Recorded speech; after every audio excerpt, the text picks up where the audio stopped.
In the quiet village of St. Mary Mead, a cosy book club at Willow Cottage turns deadly when a sharp-tongued critic, Arthur Blake, collapses, poisoned by a sip of tea. As secrets unravel and motives simmer, wounded pride, hidden grudges, and a ruined career, Miss Jane Marple, with her knitting needles and keen eye, uncovers a chilling truth. One guest's vengeance laced the teapot spout with cyanide. In this elegant dance of deception, where every glance hides a clue, can she unravel the killer's plot before the village's calm is shattered forever? Chapter 1. The Invitation. The late afternoon sun filtered through the lace curtains of Miss Jane Marple's drawing room in St. Mary Mead, casting delicate patterns on the polished mahogany table. A fire crackled in the hearth, though the October chill had only just begun to settle over the village. Miss Marple sat in her favourite armchair, her knitting needles moving with the quiet rhythm of long habit. A half-finished shawl draped across her lap. Her eyes, bright and bird-like behind her spectacles, rested on a letter that lay open beside a cup of Darjeeling tea, now cooling in its saucer. The letter was written in a precise, almost ostentatious hand, the ink a deep indigo that suggested a certain pride in its author's penmanship.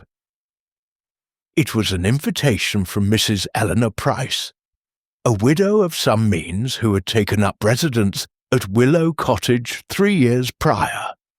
Mrs. Price was known in the village for her impeccable manners and an almost tyrannical devotion to order, qualities that made her both admired and slightly feared. The invitation proposed a book club meeting to discuss The Moonstone by Wilkie Collins, a novel Miss Marple found admirably constructed, if a touch sensational for her taste. The gathering was to take place at Willow Cottage on Friday evening, and the guest list was intriguing.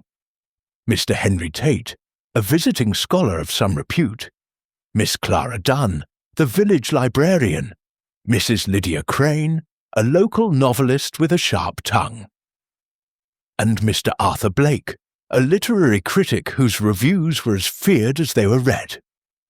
Miss Marple's fingers paused, the needles stilling as she considered the names. An eclectic group, she murmured to herself, her voice soft but laced with curiosity. She knew them all, at least by reputation. Mrs. Price, for all her graciousness, had a way of collecting people, as one might collect rare porcelain, each chosen for their shine, but carefully arranged to suit her design. Mr. Tate was a newcomer, his credentials vague, but his charm evident in the few village events he'd attended. Miss Dunn, quiet and unassuming, had a nervous habit of adjusting her glasses that betrayed more than she likely intended. Mrs. Crane, whose novels were popular among those who liked their romance tinged with melodrama, had a reputation for taking slights personally. And Mr. Blake, well, his pen had drawn blood more than once, particularly in literary circles where egos were as fragile as they were large.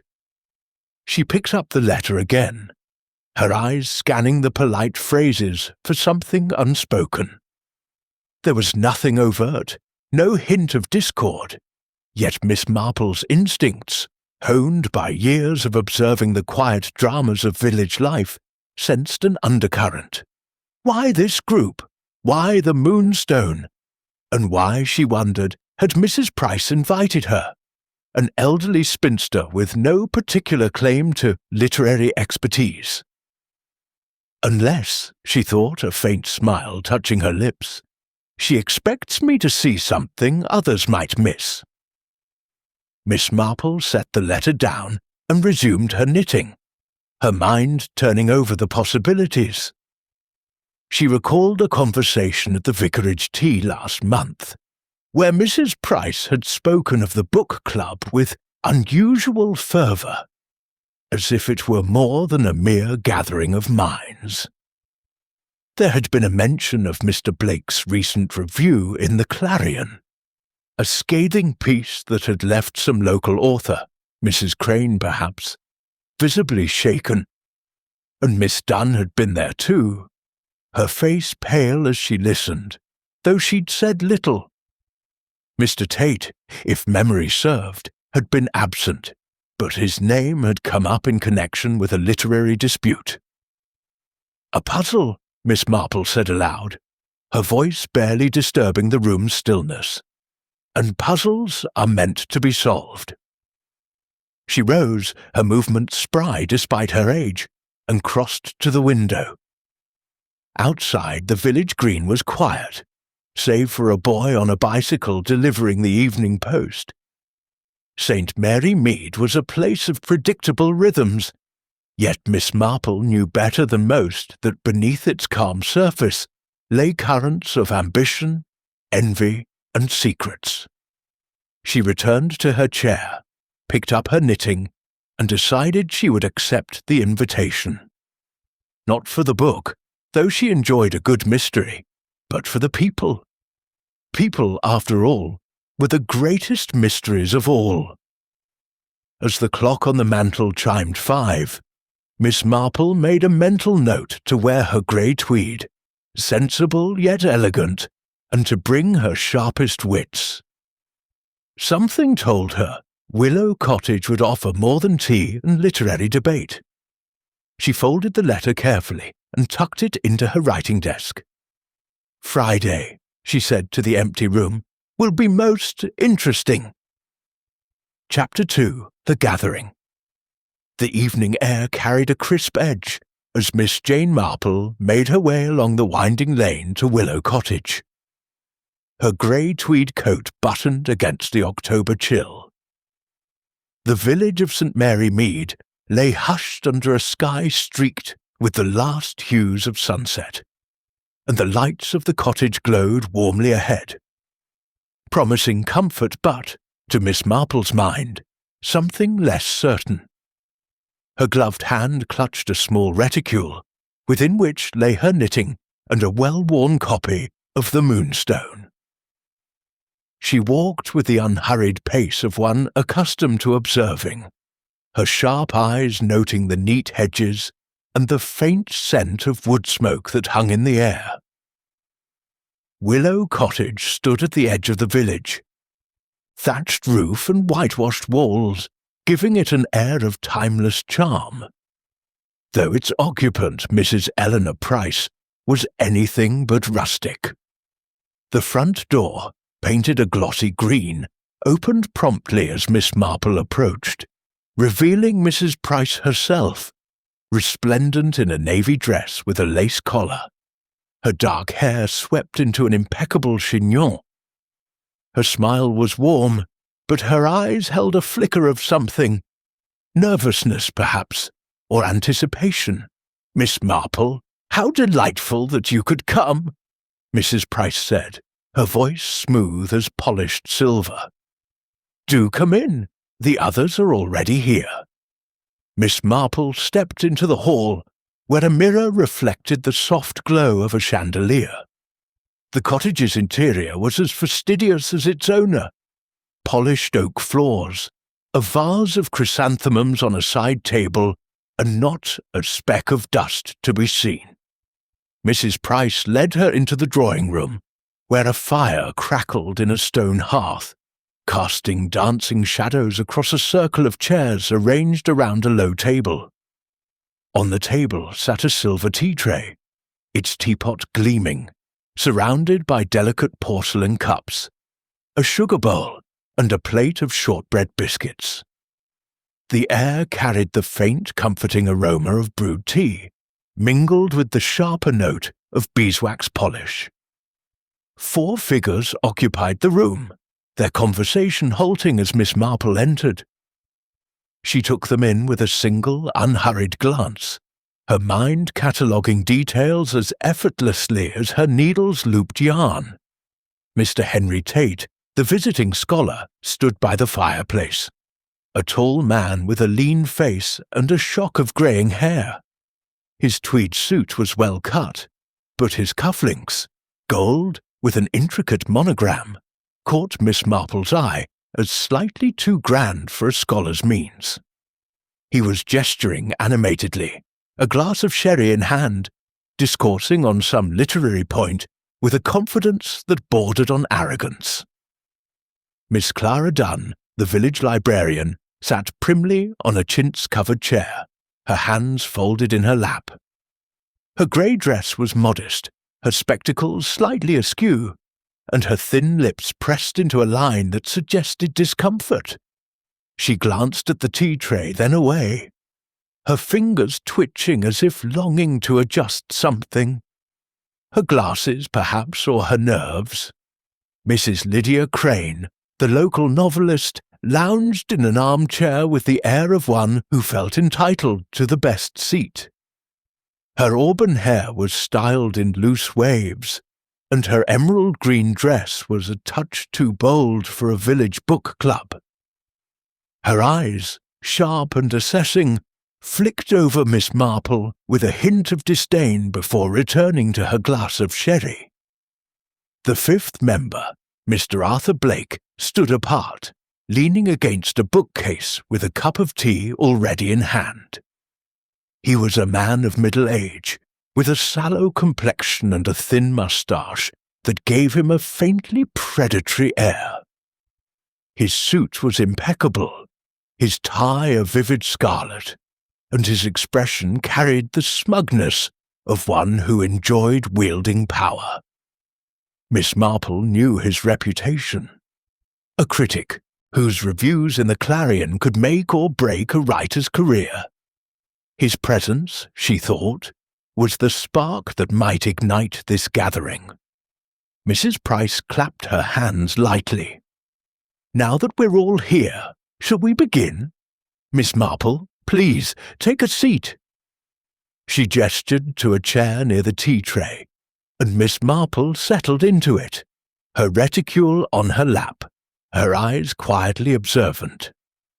The group arranged themselves, Mr. Tate taking a seat beside Mrs. Crane, who gave him a cool smile, while Miss Dunn perched on the edge of her chair, as if ready to flee.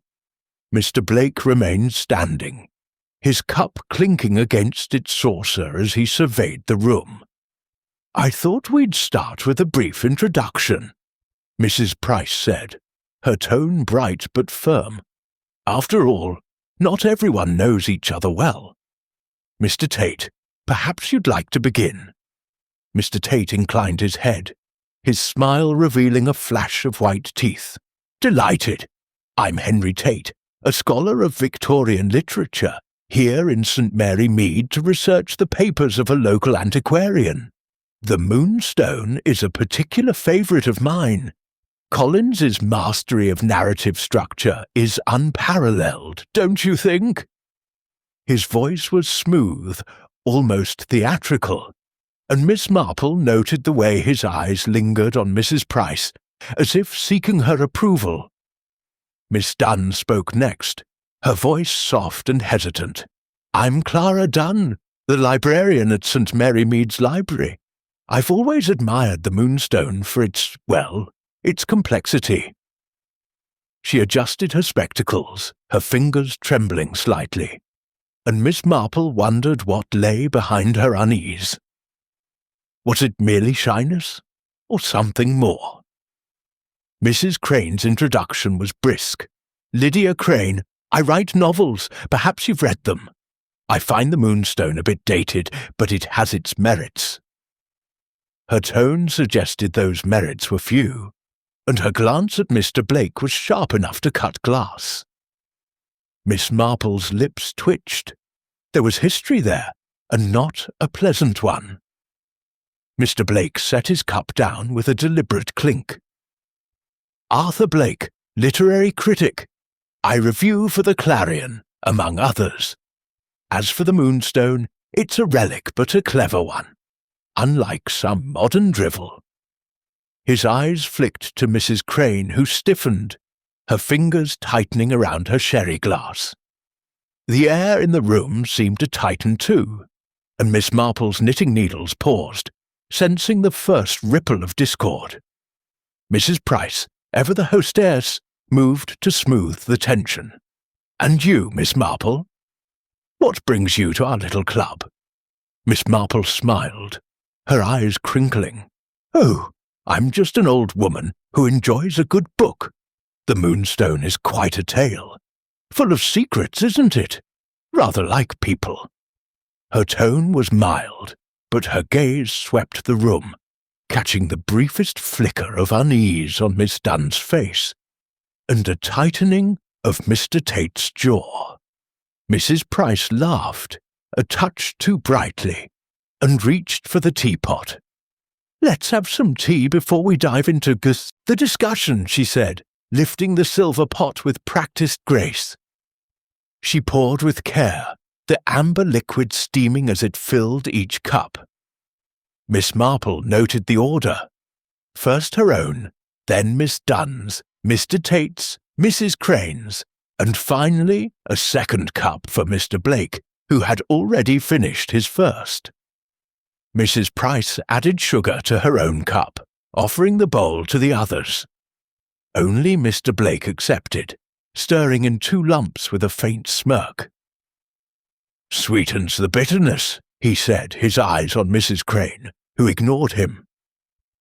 The discussion began, with Mr. Tate leading a spirited analysis of the Moonstone's narrative voices. Miss Marple listened, her needles clicking softly, but her attention was less on the book than on the people. Mr. Tate's erudition was impressive, but his frequent glances at Mrs. Price suggested a motive beyond literary passion. Miss Dunn contributed little, her comments halting, her eyes darting to the tea tray as if it held some threat. Mrs. Crane spoke with authority, but her remarks were laced with barbs, aimed at Mr. Blake, who parried them with lazy amusement. Mrs. Price, meanwhile, steered the conversation with the skill of a conductor. Though Miss Marple noticed her hands trembled slightly as she refilled the teapot from a kettle on a side table. The room grew warmer, the fire's glow casting long shadows. Mr. Blake, warming to his theme, launched into a critique of modern literature. "It lacks substance," he declared, his voice rising. "Take Mrs. Crane's latest. The Willow's Whisper, was it? A trifle, all sentiment and no depth." His tone was cutting, and Mrs. Crane's face flushed crimson. Miss Dunn gasped softly, and Mr. Tate coughed, as if to cover a laugh. Mrs. Price's smile tightened, and she reached for the teapot again, offering refills. Miss Marple declined, her cup still half full, but Mr. Blake held out his cup eagerly. "Another, please," he said, his eyes glinting. Mrs. Price poured, the steam rising in delicate curls. Miss Marple watched the tray, noting the precise arrangement of cups, the sugar bowl slightly askew, the shortbread untouched. Something about the scene nagged at her, but she couldn't place it, not yet. Mr. Blake took a sip, then another, his expression smug as he continued his tirade. "Modern writers think they can mask mediocrity with flowery prose," he said, gesturing with his cup. "They lack the discipline of a Collins, the—" He stopped abruptly, his hand jerking to his throat. The cup slipped from his fingers, shattering on the oak floor, tea pooling like dark blood. His face contorted, a strangled gasp escaping his lips as he staggered, then collapsed, his body crumpling beside the hearth.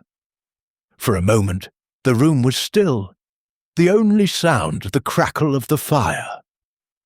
Then Mrs. Price screamed, a high, piercing sound that shattered the silence. Miss Dunn leapt to her feet, her spectacles falling to the floor. Mr. Tate dropped his sherry glass, the liquid staining the rug, while Mrs. Crane sat frozen, her eyes wide but unreadable. Miss Marple remained seated, her knitting still in her lap, her mind racing. Mrs. Price recovered first, rushing to the telephone in the hall. "Doctor! Haydock! Call Dr. Haydock!" she cried, her voice shaking. Mr. Tate knelt beside Mr. Blake, feeling for a pulse, his face pale. "He's not breathing," he said, his voice hoarse. Miss Dunn backed away, her hands pressed to her mouth, while Mrs. Crane stood slowly, her expression oddly detached. Miss Marple's eyes moved to the tea tray, then to the broken cup on the floor. She noted the faint residue in the spilled tea, a subtle sheen that might have been nothing, or everything. Poison, she thought, though she said nothing aloud. Her mind, sharp as ever, began to weave the threads of what she'd seen. The pouring of the tea, the sugar, the glances exchanged, the tensions that had simmered beneath the polite surface. Someone in this room had acted, and Miss Marple intended to find out who. As the distant wail of an ambulance approached, she folded her knitting and placed it in her reticule. The book club, it seemed, had taken a deadly turn, and St. Mary Mead was no stranger to such shadows. "Most interesting," she murmured, her voice lost in the chaos, her eyes already searching for the truth. Chapter 3. The Scene of the Crime. The drawing-room of Willow Cottage, so recently a stage for polite literary debate, had transformed into a tableau of shock and suspicion. The fire still crackled in the hearth, but its warmth did little to dispel the chill that had settled over the group. Mr. Arthur Blake lay motionless on the oak floor, his sallow face frozen in a grimace, the shattered remnants of his teacup scattered beside him. The air held the faint acrid tang of spilled tea, mingling with the lingering scent of beeswax and chrysanthemums. Miss Jane Marple sat quietly in her chintz-covered chair, her knitting untouched in her reticule, her eyes moving with deliberate care over the scene before her. Mrs. Eleanor Price stood by the telephone in the hall, her hands clasped tightly, her face pale beneath her impeccable chignon. She had just rung off with Dr. Haydock, and her voice, when she spoke, trembled only slightly. "He's on his way," she said, re-entering the room. "And the police, too." Her eyes darted to the body, then away, as if unwilling to confront the reality of what had occurred. Mr. Henry Tate, the scholar, stood near the fireplace, his lean frame rigid, his gold cufflinks catching the firelight as he rubbed his hands together. Not from cold, but from unease. Miss Clara Dunn, the librarian, had retreated to the far corner of the room, her spectacles retrieved but now clutched in her hand, her thin face ashen. Mrs. Lydia Crane remained seated, her emerald green dress a stark contrast to the pallor of her cheeks, though her expression was curiously composed, her sharp eyes watching, the others with an intensity that Miss Marple noted at once. The silence was broken by the crunch of gravel outside, signalling the arrival of Dr. Haydock. He entered briskly, a stout man with a weathered face, and a manner that suggested he had seen too many village tragedies to be easily rattled. He knelt beside Mr. Blake, his fingers probing for a pulse, his brow furrowing as he examined the body. After a moment, he rose, dusting his knees, and turned to the group. "He's dead," Dr. Haydock said, his voice matter-of-fact. "No pulse, no respiration, and that smell, faint but unmistakable. Cyanide, I'd wager." He glanced at the spilled tea, then at the tray on the table. "Likely in the tea he drank. Fast-acting stuff, cyanide. He'd have been gone in moments. Mrs. Price gasped, her hand flying to her mouth. Cyanide! But how? How could it be? Her eyes widened, and she took a step back, as if the tea tray itself might accuse her. Miss Dunn let out a small strangled sound, her spectacles slipping from her fingers to clatter on the floor again. Mr. Tate's jaw tightened, and he muttered something under his breath, too low for Miss Marple to catch. Mrs. Crane, however, leaned forward slightly, her voice cool. Poison! How melodramatic! Are you certain, Doctor? Dr. Haydock fixed her with a steady look. I've seen it before, Mrs. Crane. The symptoms are distinctive. Convulsions, that grimace, the faint almond-like odour. We'll need a post-mortem to confirm, but I'd stake my reputation on it. Before anyone could respond, the door opened again, admitting Inspector Crane. No relation to Lydia, as he was quick to clarify in his brisk, official tone. He was a tall, broad-shouldered man with a clipped moustache and a notebook already in hand, accompanied by a young constable who looked faintly overwhelmed. Right, Inspector Crane said, surveying the room. Nobody leaves until we've sorted this out. Dr. Haydock, your initial findings? The doctor repeated his assessment, pointing to the broken cup and the tea tray. The inspector nodded, his eyes narrowing as he took in the group. Who poured the tea? He asked, his voice sharp. Mrs. Price raised a trembling hand. I did. I poured for everyone, just as we began. It's my tea from my own tin. I don't understand how this could have happened. Inspector Crane scribbled in his notebook, then turned to the other. Anyone else handle the tray, the teapot, the cups? A chorus of denials followed, though Miss Dunn's came a beat too late, her voice barely above a whisper. Miss Marple's eyes lingered on her, noting the way her hands twisted together, as if trying to wring out her own anxiety. Mr. Tate shook his head firmly, while Mrs. Crane merely raised an eyebrow, as if the question were beneath her. The inspector knelt beside the body, examining the shattered cup without touching it. Constable, secure the tray and its contents. We'll need them tested. He glanced up at Mrs. Price. You said you poured for everyone. Did Mr. Blake's cup come from the same pot as the others? Yes, Mrs. Price said quickly. I poured his first, then Miss Marple's, Miss Dunn's, Mr. Tate's, and Mrs. Crane's. Then I refilled his when he asked for more. Her voice faltered, and she looked to Miss Marple, as if seeking reassurance. Miss Marple smiled faintly, her mind already at work. And the sugar, Mrs. Price? Who took sugar?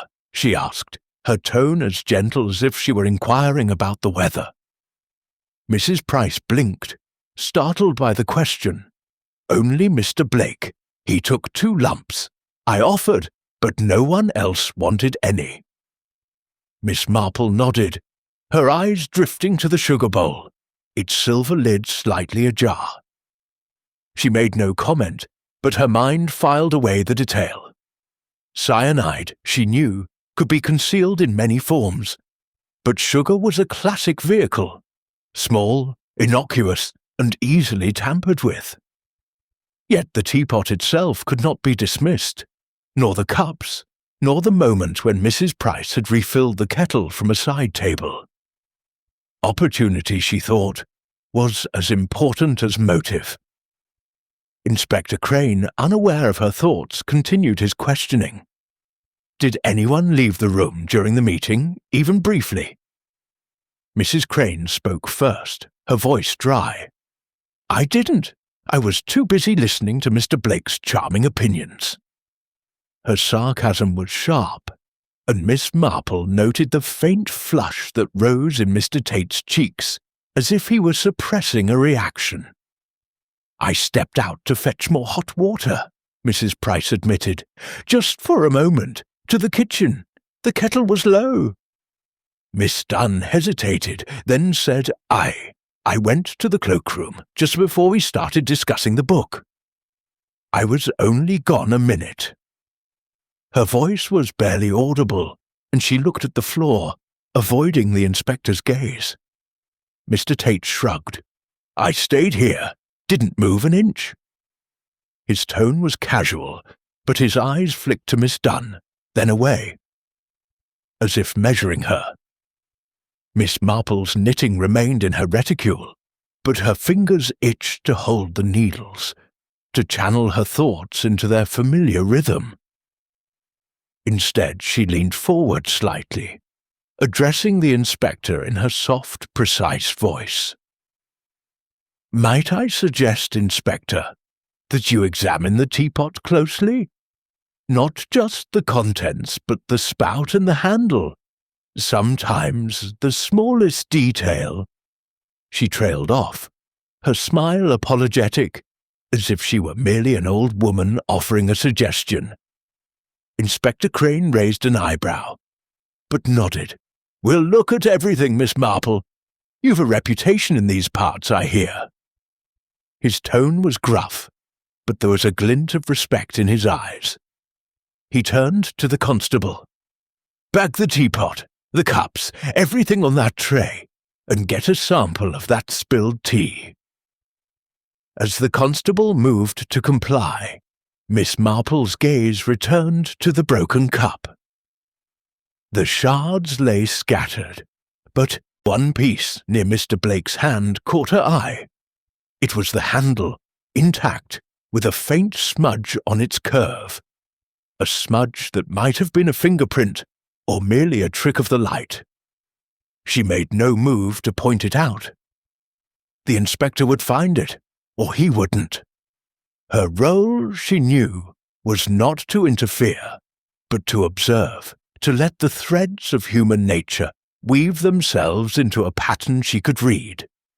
Mrs. Price, still standing, wrung her hands. "This is dreadful," she murmured. "Who would do such a thing in my home?" Her distress seemed genuine, but Miss Marple noted the way her eyes darted to the others, as if searching for a culprit, or fearing one. Miss Dunn, still in her corner, looked as if she might faint. Mr. Tate moved to her side, offering a glass of water from a pitcher on the sideboard, but she waved it away, her hand shaking.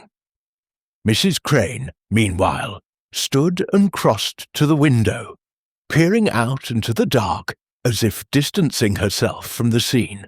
"What a tiresome man he was," she said almost to herself. "But poison? That's excessive, even for him." The inspector shot her a sharp look. "You didn't care for Mr. Blake, Mrs. Crane?" She turned, her smile thin. "He was a critic, Inspector. Nobody cares for critics, especially not those who wield their pens like knives." Her words hung in the air, and Miss Marple noted the way Mr. Tate's lips twitched, as if suppressing a smile. Dr. Haydock, packing his bag, cleared his throat. "I'll arrange for the body to be moved. The coroner will want a full examination. Inspector, I'll need to speak with you later about the toxicology." "Of course," Inspector Crane said, then turned to the group. "You'll all need to give statements. For now, stay here. Miss Marple, I understand you're something of a local expert in these matters. Would you mind assisting with observations?" Miss Marple inclined her head, her expression demure. "I'm happy to help, Inspector, in my small way." Her voice was mild, but her mind was alight with possibilities. The tea tray, the sugar, the broken cup, the fleeting glances. She had seen enough to know that someone in this room had acted with intent. The question was not only who, but how and why. As the constable began sealing the tea tray and evidence bags, Miss Marple's eyes lingered on the group, each face a study in its own right.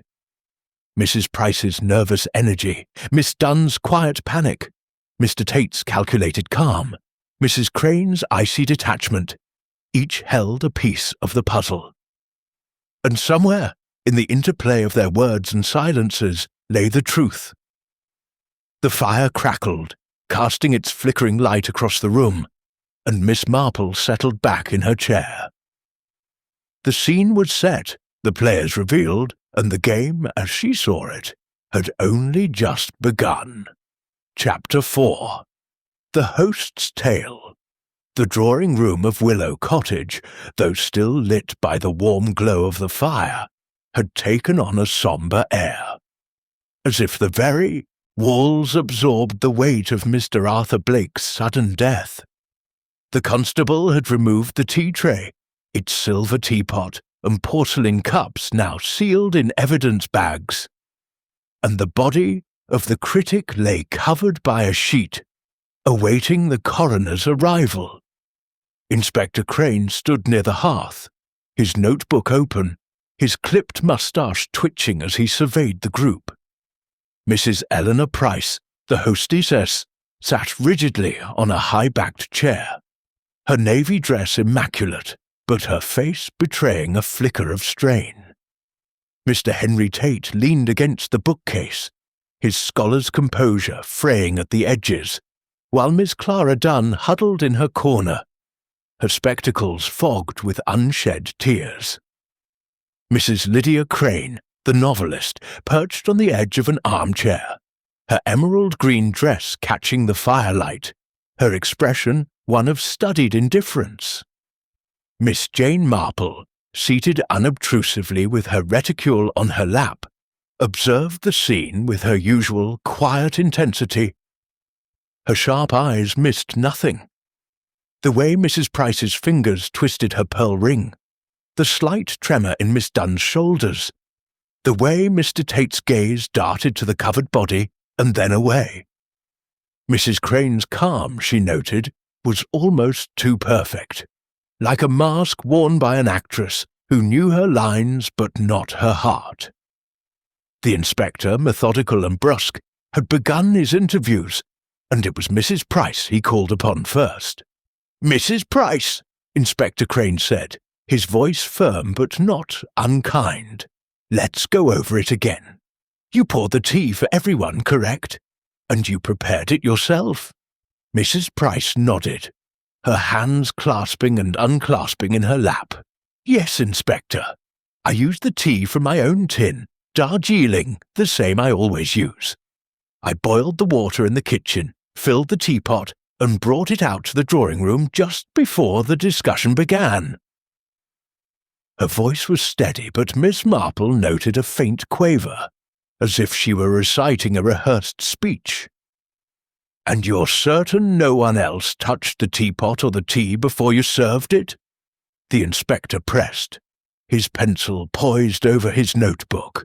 "Quite certain," Mrs. Price replied, though her eyes flicked briefly to the others, as if seeking confirmation or perhaps fearing contradiction. "I set the tray myself. The cups, the sugar, the biscuits, everything was in order. I poured for each guest as they arrived, and then for Mr. Blake again when he asked for a refill." Miss Marple leaned forward slightly, her tone gentle but precise. "And the tea tin, Mrs. Price, where do you keep it?" Mrs. Price blinked, startled by the question. "In the pantry, on a shelf near the kitchen door. It's a metal tin quite distinctive with a floral pattern. I've used it for years." "Is it locked away?" Miss Marple asked, her voice as mild as if she were inquiring about a recipe. "No," Mrs. Price admitted, a flush creeping into her cheeks. "It's just on the shelf. Anyone could have." "Oh, but surely no one would tamper with it."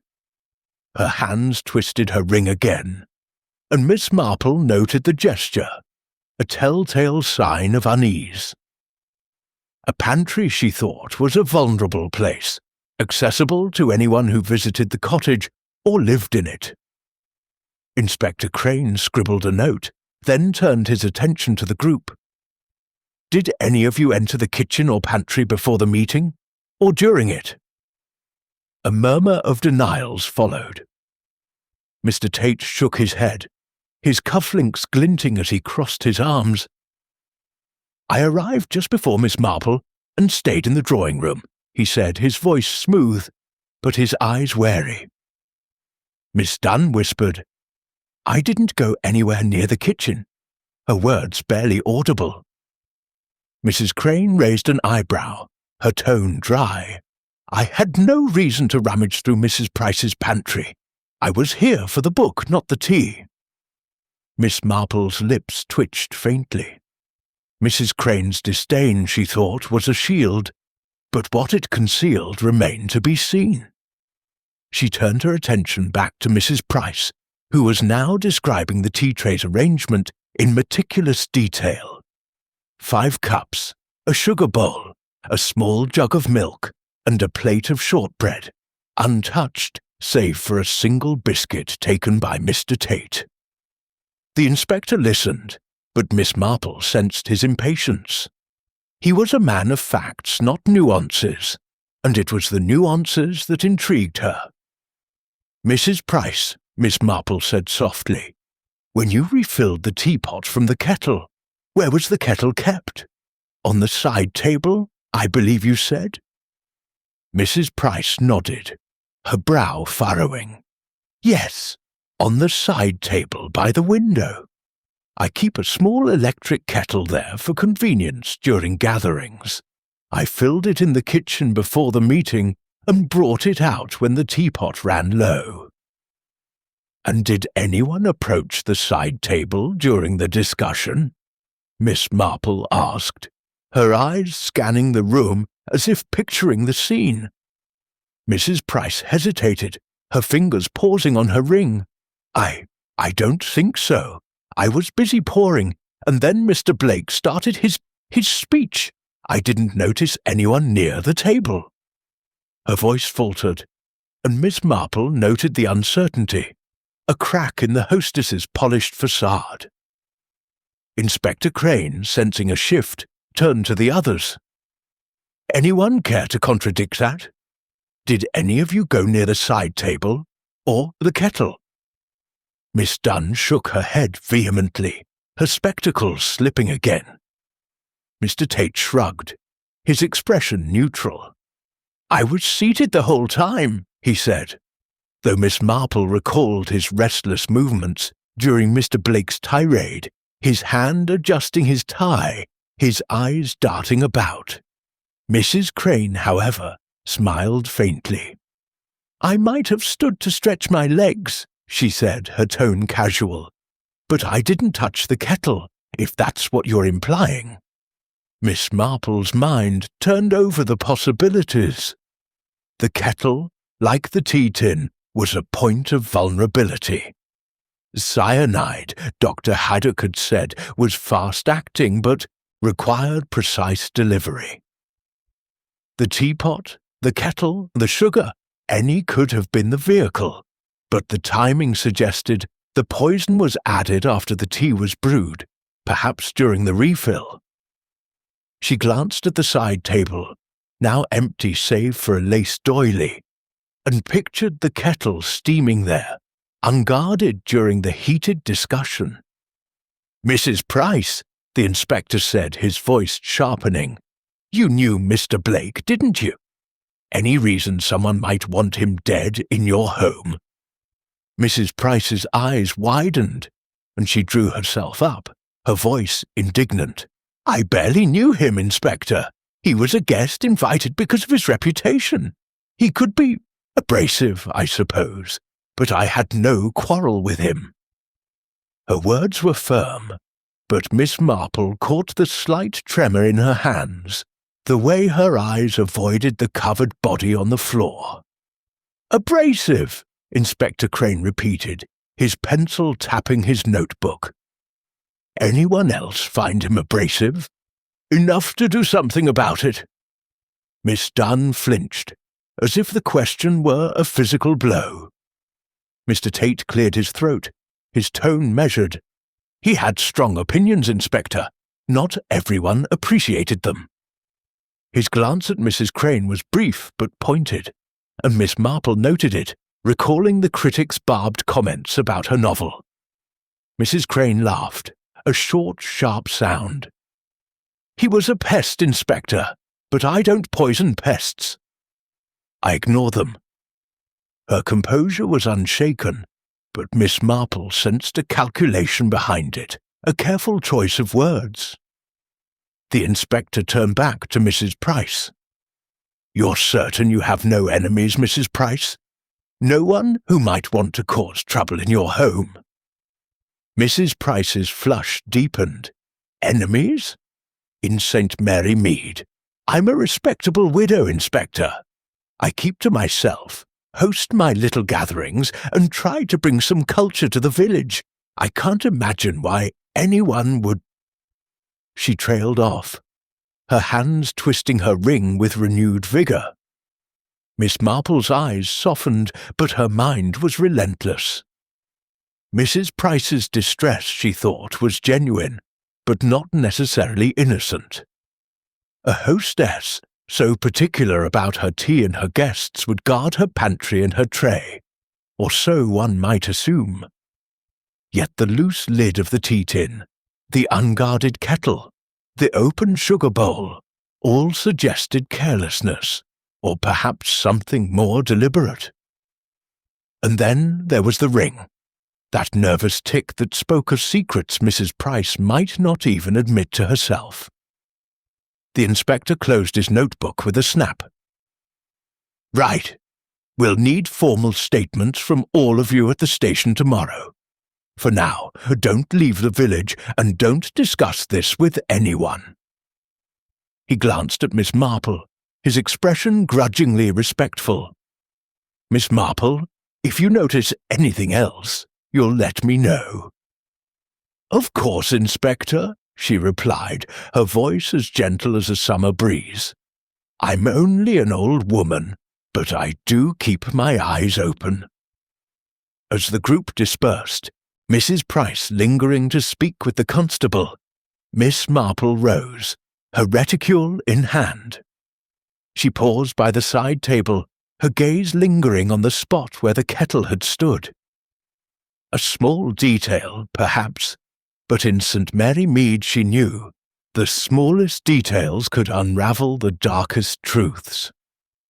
She stepped into the cool night, her mind already weaving the threads of Mrs. Price's tale into the larger tapestry of suspicion. Chapter 5. The Scholar's Secrets.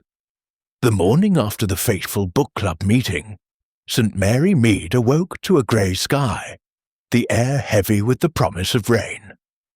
Miss Jane Marple sat in her drawing-room, her knitting needles moving steadily, the soft click-clack a counterpoint to her racing thoughts.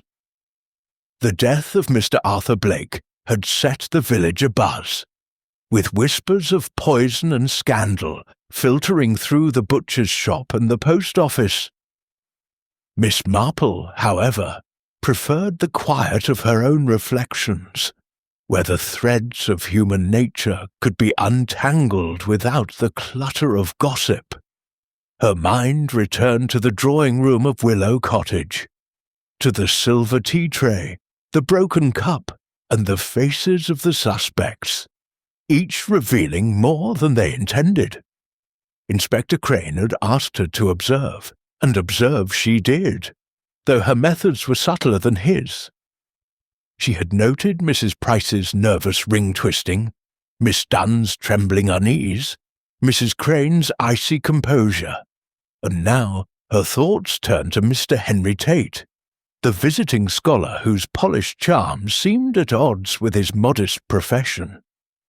His gold cufflinks, too grand for a man of letters, had caught her eye, as had his fleeting glances at Mrs. Price during the meeting. There was a story there, she thought, and she intended to uncover it. Miss Marple set aside her knitting and donned her coat, deciding a visit to the vicarage might yield useful information. The vicar's wife, Mrs. Clement, was a font of village knowledge.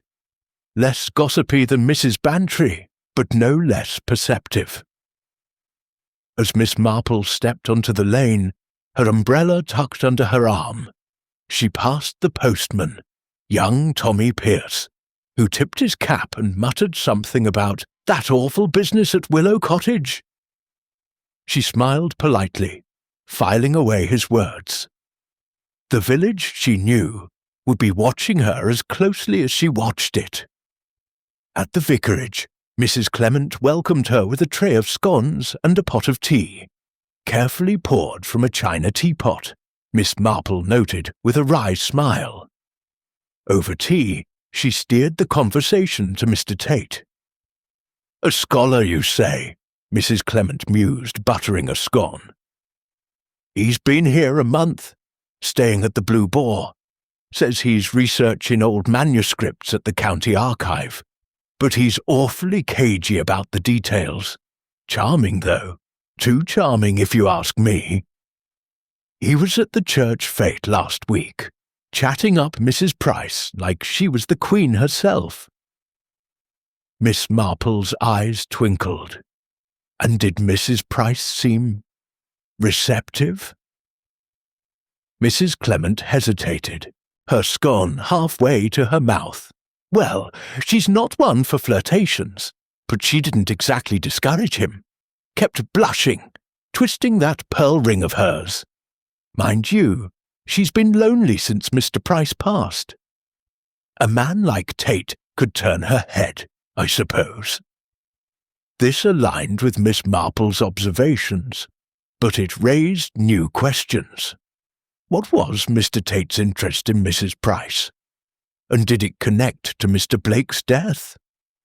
She thanked Mrs. Clement and returned home, her mind turning to the scholar's behaviour at the book club.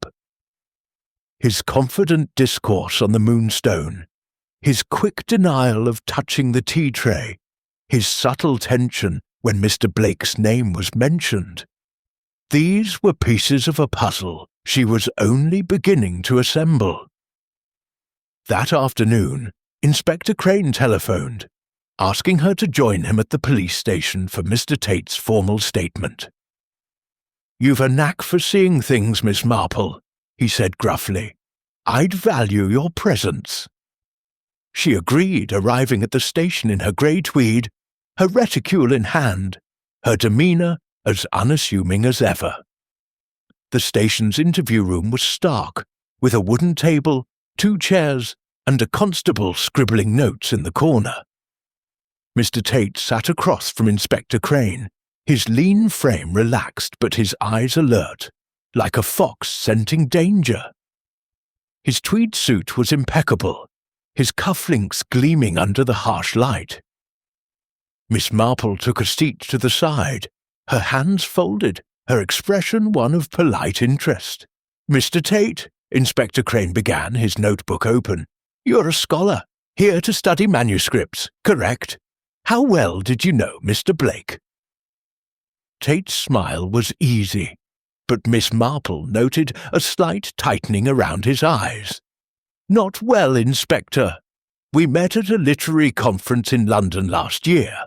He was opinionated, shall we say. We had a disagreement about a manuscript's provenance. A minor thing, but he didn't take kindly to being challenged." "What manuscript?" the inspector asked, his pencil poised. Tate hesitated, just a fraction too long. "A draft of The Woman in White. Blake claimed it was a forgery. I disagreed. It was academic sparring, nothing more." His tone was dismissive, but Miss Marple caught the flicker of unease in his posture, the way his fingers brushed his cufflinks, as if seeking reassurance. "And at the book club," Inspector Crane continued, "you had no issue with him, no reason to want him out of the way." Tate's laugh was sharp, almost forced. "Want him dead?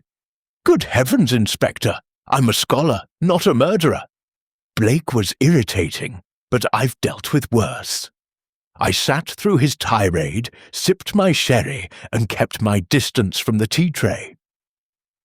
His eyes flicked to Miss Marple, as if gauging her reaction. Miss Marple tilted her head, her voice soft. "You mentioned at the meeting, Mr. Tate, that you admired the Moonstone's narrative structure. Did you and Mr. Blake ever discuss it privately, perhaps over drinks at the Blue Boar?" Tate's smile faltered, and Miss Marple noted the brief clenching of his jaw. "No, Miss Marple. Our paths rarely crossed outside that conference. I'm here for research, not socializing." His words were smooth, but there was a defensive edge, like a man guarding a secret. Inspector Crane leaned forward. "You never approached the tea tray or the kettle, not even when Mrs. Price stepped out to refill it?" "Never," Tate said firmly. "I was seated the whole time, listening to Blake's nonsense. Ask the others, they'll confirm it." But his confidence wavered, and Miss Marple recalled his restless movements during the meeting, the way he'd shifted in his chair when Blake attacked Mrs. Crane's novel. She spoke again, her tone deceptively mild. "Those cufflinks, Mr. Tate, are they a family heirloom? They're quite striking for a scholar's salary." Tate's hand twitched toward his sleeve, then still. "A gift," he said curtly, "from a colleague years ago. I wear them for luck." His smile returned, but it was strained, and Miss Marple's mind filed away the detail. A gift, perhaps, but from whom, and why did he guard it so closely? The inspector moved on, asking about Tate's movements before the meeting. Tate claimed he'd arrived at Willow Cottage directly from the Blue Boar, carrying only his copy of the Moonstone and a notebook. He'd had no contact with the tea or the kitchen, he insisted, and no opportunity to tamper with anything. Yet Miss Marple's thoughts lingered on his earlier hesitation, his vague account of the manuscript dispute, and the cufflinks that seemed out of place. As the interview ended, Tate rose, his composure restored. "I hope you find the culprit, Inspector. Blake was a nuisance, but no one deserves that." He nodded to Miss Marple, his eyes lingering a moment too long, as if trying to read her thoughts. Outside, the rain had begun, a soft patter against the station's windows. Inspector Crane turned to Miss Marple, his expression grudgingly curious. "Well, Miss Marple, what do you make of him?" She smiled, her eyes crinkling. "A charming man, Inspector, but charm can hide many things. I wonder about that manuscript dispute, and those cufflinks. They're not the sort of thing a scholar picks up casually." She said no more, but her mind was busy, weaving Tate's words and gestures into the growing pattern of suspicion. Back at her cottage, Miss Marple sat by the fire. Her knitting resumed.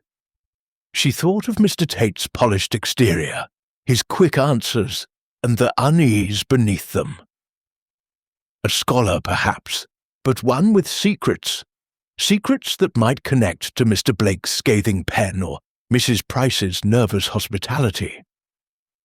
She recalled a young man in St. Mary Mead years ago, a charming curate with a similar knack for evasion, who turned out to be hiding a stolen church fund. People, she thought, were rarely what they seemed. As the rain drummed on the roof, Miss Marple's needles clicked steadily, each stitch a step closer to the truth. Mr. Tate's story, like the others, held a flaw, a thread she would tug until the whole tapestry unravelled. Chapter 6. The Librarian's Burden. The rain that had begun the previous day settled into a steady drizzle, cloaking St. Mary Mead in a mist that softened the edges of its thatched cottages and cobblestone lanes. Miss Jane Marple, undeterred by the weather, sat at her window with a cup of tea. Her knitting idle for once as she gazed out at the sodden village green. Her thoughts were not on the rain, but on the quiet figure of Miss Clara Dunn, the librarian, whose trembling hands and fleeting glances at the book club had marked her as more than a mere bystander in Mr. Arthur Blake's death. There was a fragility to Miss Dunn, Miss Marple thought, but fragility could mask strength or desperation. The morning's post had brought a note from Inspector Crane, requesting her presence at the police station for Miss Dunn's formal statement. "Your eye for detail, Miss Marple," he'd written in his clipped official hand, "would be most welcome." She smiled faintly, folding the note. The inspector, for all his brusqueness, was learning to value her quiet observations, though she suspected he still saw her as a meddlesome spinster. No matter, she thought. The truth cared little for titles. She donned her grey tweed coat and sturdy shoes, her umbrella a shield against the drizzle, and made her way to the station. The village was subdued, the usual chatter at the baker's shop hushed as eyes followed her progress. News of Mr. Blake's poisoning had spread, and Miss Marple knew the villagers were weaving their own theories, each more fanciful than the last. She nodded politely to Mrs. Weatherby at the post office, who whispered something about that poor librarian looking peaky, and filed the comment away. Village gossip, while often exaggerated, could hold grains of truth. At the station, the interview room was as stark as before, its bare walls and wooden table a contrast to the warmth of Willow Cottage. Inspector Crane sat at the table, his notebook open, while a young constable stood by the door, pencil poised. Miss Clara Dunn perched on the edge of a chair, her grey dress as drab as the day outside, her spectacles slipping down her nose. Her hands were clasped tightly in her lap, but Miss Marple noted the faint tremor, the way her fingers pressed against her knuckles as if anchoring herself against a storm. "Miss Dunn," Inspector Crane began, his voice firm but not unkind. "Let's go over your movements at the book club. You said you stepped out to the cloakroom before the discussion began, correct?" Miss Dunn nodded, her voice barely above a whisper. "Yes, Inspector. Just for a moment. I needed to freshen up." Her eyes darted to the floor, avoiding his gaze, and Miss Marple noted the flush creeping up her neck. "And you didn't go near the tea tray or the kitchen," the inspector pressed, his pencil tapping the notebook. "No," Miss Dunn said quickly, too quickly. "I was only gone a minute. I came back and sat down, and Mrs. Price was already pouring the tea." Her words tumbled out, and she adjusted her spectacles, a nervous gesture Miss Marple had seen before. Miss Marple leaned forward, her tone gentle as a breeze. "Miss Dunn, you mentioned at the meeting that you admired the Moonstone's complexity. Did you ever discuss it with Mr. Blake? Perhaps at the library when he visited?" Miss Dunn's head jerked up, her eyes wide behind her spectacles. "With Mr. Blake? No, never. He wasn't the sort to chat about books. He came to the library sometimes, but only to browse or to complain." Her voice faltered, and she looked down again, her hands twisting together. "Complain?" Inspector Crane seized on the word, his eyebrows rising. "About what exactly?" Miss Dunn's flush deepened, and she hesitated as if weighing her words. He wrote a letter to the library board last month. Said our collection was outdated, provincial. He wanted us to stock more modern works, his kind of books.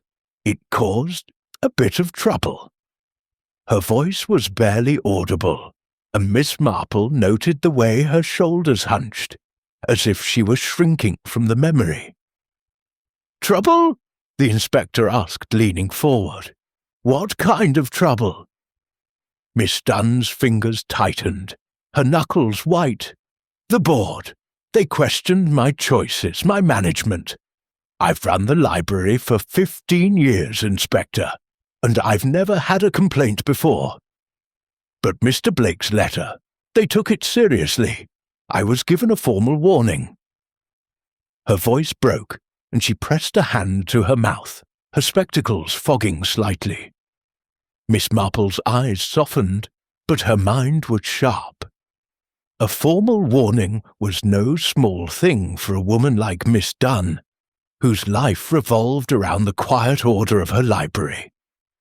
She thought of Miss Hartnell, a spinster in St. Mary Mead, who had once been reprimanded for a church flower arrangement, and had nursed the slight for years. Pride, she knew, could be a powerful motive, especially when wounded in public. "Miss Dunn," Miss Marple said softly, "when you returned from the cloakroom, did you notice anything unusual about the tea tray? The teapot, perhaps? Or the sugar bowl?" Miss Dunn blinked, startled by the question. "The tray? No, I didn't look at it closely. I was distracted. Mr. Blake was talking, and I was trying to keep up with the discussion." Her words were halting, and Miss Marple noted the way her eyes flicked to the side, as if recalling something or avoiding it. Inspector Crane scribbled a note, then fixed Miss Dunn with a steady gaze. "You're sure you didn't touch the tray? Not even to adjust a cup? Or pass the sugar?" "No." Miss Dunn's voice rose, sharp with panic. "I didn't go near it. I swear, Inspector, I didn't." Her hands flew to her spectacles, adjusting them again, and Miss Marple saw the tremor worsen, a sign of nerves stretched to breaking. The inspector leaned back, his expression unreadable. "And Mr. Blake, did you resent him for that letter? For the trouble it caused you?" Miss Dunn's face crumpled, and for a moment Miss Marple thought she might cry. "Resent him? I suppose I did, a little. He was so unkind, so dismissive. But I wouldn't." She stopped, her breath hitching, and Miss Marple felt a pang of sympathy. Miss Dunn was no murderer, she thought, but fear could make even the innocent seem guilty. Inspector Crane closed his notebook with a snap. "That's enough for now, Miss Dunn. You'll stay in the village, and don't discuss this with anyone." He glanced at Miss Marple, his eyes narrowing slightly. "Anything to add, Miss Marple?" She smiled, her expression as mild as ever. "Only that Miss Dunn seems very devoted to her library, Inspector. A wound to one's work can cut deeply, can't it?" Her tone was gentle, but her words hung in the air, and Miss Dunn's flush deepened, her hands clutching her spectacles as if they were a lifeline. As Miss Dunn was escorted out, Miss Marple remained seated, her mind turning over the librarian's words. The letter to the board was a motive, certainly, but was it enough? Cyanide required planning, access, intent, qualities Miss Dunn seemed to lack. Yet her nervousness, her quick denials, suggested she knew more than she said. Miss Marple thought of the tea tray, the moment when Mrs. Price had stepped out to refill the kettle, and the brief window when the tray was unguarded. Miss Dunn had been in the cloakroom, she claimed, but cloakrooms were close to kitchens, and kitchens to pantries. Returning to her cottage, Miss Marple settled by the fire, her knitting resumed. The rain pattered against the windows, a soft counterpoint to her thoughts. She recalled Miss Dunn's trembling hands, her averted eyes, and the way she'd flinched at the mention of the tray. There was a parallel, she thought, in a village girl years ago, a shy maid who'd stolen a silver spoon, not out of greed, but fear of losing her place. Miss Dunn's fear was palpable, but of what? Exposure or something darker?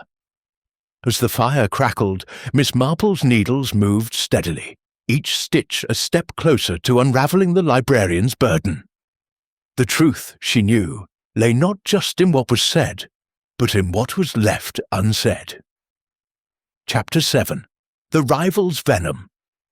The drizzle of the previous day had cleared, leaving St. Mary Mead bathed in a pale autumnal light that sharpened the outlines of its cottages and church spire.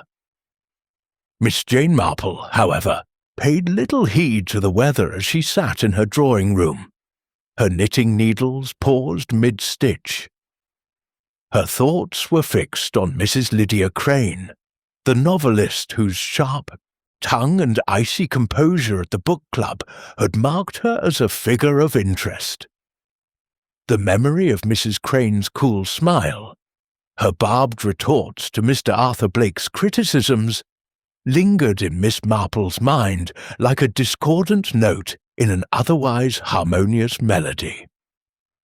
There was venom there, she thought, and venom, when paired with opportunity, could be deadly. The village was still abuzz with talk of the poisoning, and Miss Marple had heard snippets of speculation at the grocer's that morning. Mrs. Crane's latest novel, Savage by Blake, had been the talk of the literary world, and not in a flattering way. Miss Marple, who rarely read modern novels, had none the less noted the passion with which Mrs. Crane defended her work, and the barely concealed fury in her eyes when Blake dismissed it as drivel. Motive, Miss Marple knew, was only half the equation. The other half lay in the mechanics of the crime, and she intended to explore both. She donned her coat and hat, deciding a walk to the village library might offer insight. Miss Dunn, despite her nerves, might recall something about Mrs. Crane's interactions with Blake. And libraries, Miss Marple thought, were places where secrets often hid in plain sight. As she stepped onto the lane, she passed Mrs. Bantry, who was pruning her roses with rather more vigour than necessary. "Jane," Mrs. Bantry called, waving her shears. "They're saying Lydia Crane all but danced on Blake's grave. That review of hers. Dreadful business. Ruined her, they say." Miss Marple nodded, her expression mild. People do talk, don't they? But words are not always truth. She continued on, filing away Mrs. Bantry's comment. Ruined, indeed, a strong word, and one that suggested a deeper wound than mere professional pride. At the library, Miss Dunn was behind the counter, sorting books with a distracted air. Her spectacles slipped as she looked up, and her face paled at the sight of Miss Marple. "Oh, Miss Marple," she stammered, I didn't expect you." "Just a little browsing, my dear," Miss Marple said, her voice soothing, "and perhaps a word about the book club. Mrs. Crane, I understand, was quite upset by Mr. Blake's review. Did you ever hear them speak of it?" Miss Dunn's hands trembled as she set down a book. "Not directly, no, but Mrs. Crane came in a few weeks ago, asking for back issues of the Clarion. She was agitated, said Blake's review had cost her a contract with her publisher. I didn't ask more. She frightens me a little, if I'm honest." Her voice dropped, and she glanced around, as if expecting Mrs. Crane to appear from the stacks. Miss Marple's eyes crinkled with understanding. Frightening, in her way.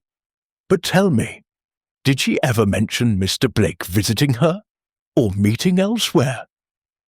Miss Dunn shook her head.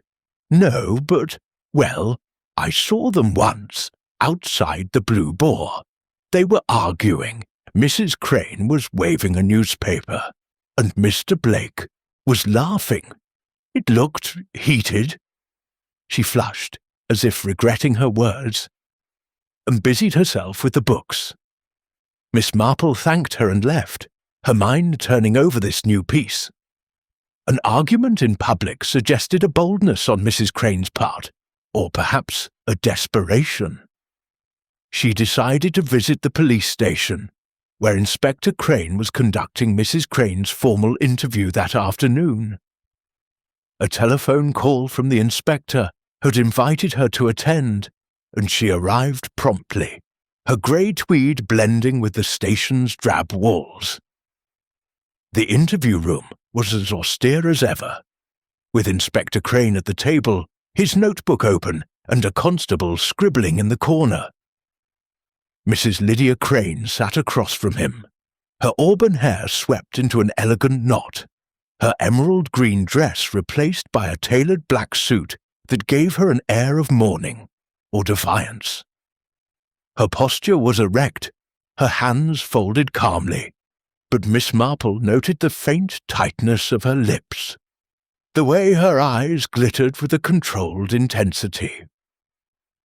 "Mrs. Crane," Inspector Crane began, his voice steady, "you didn't hide your dislike for Mr. Blake at the book club.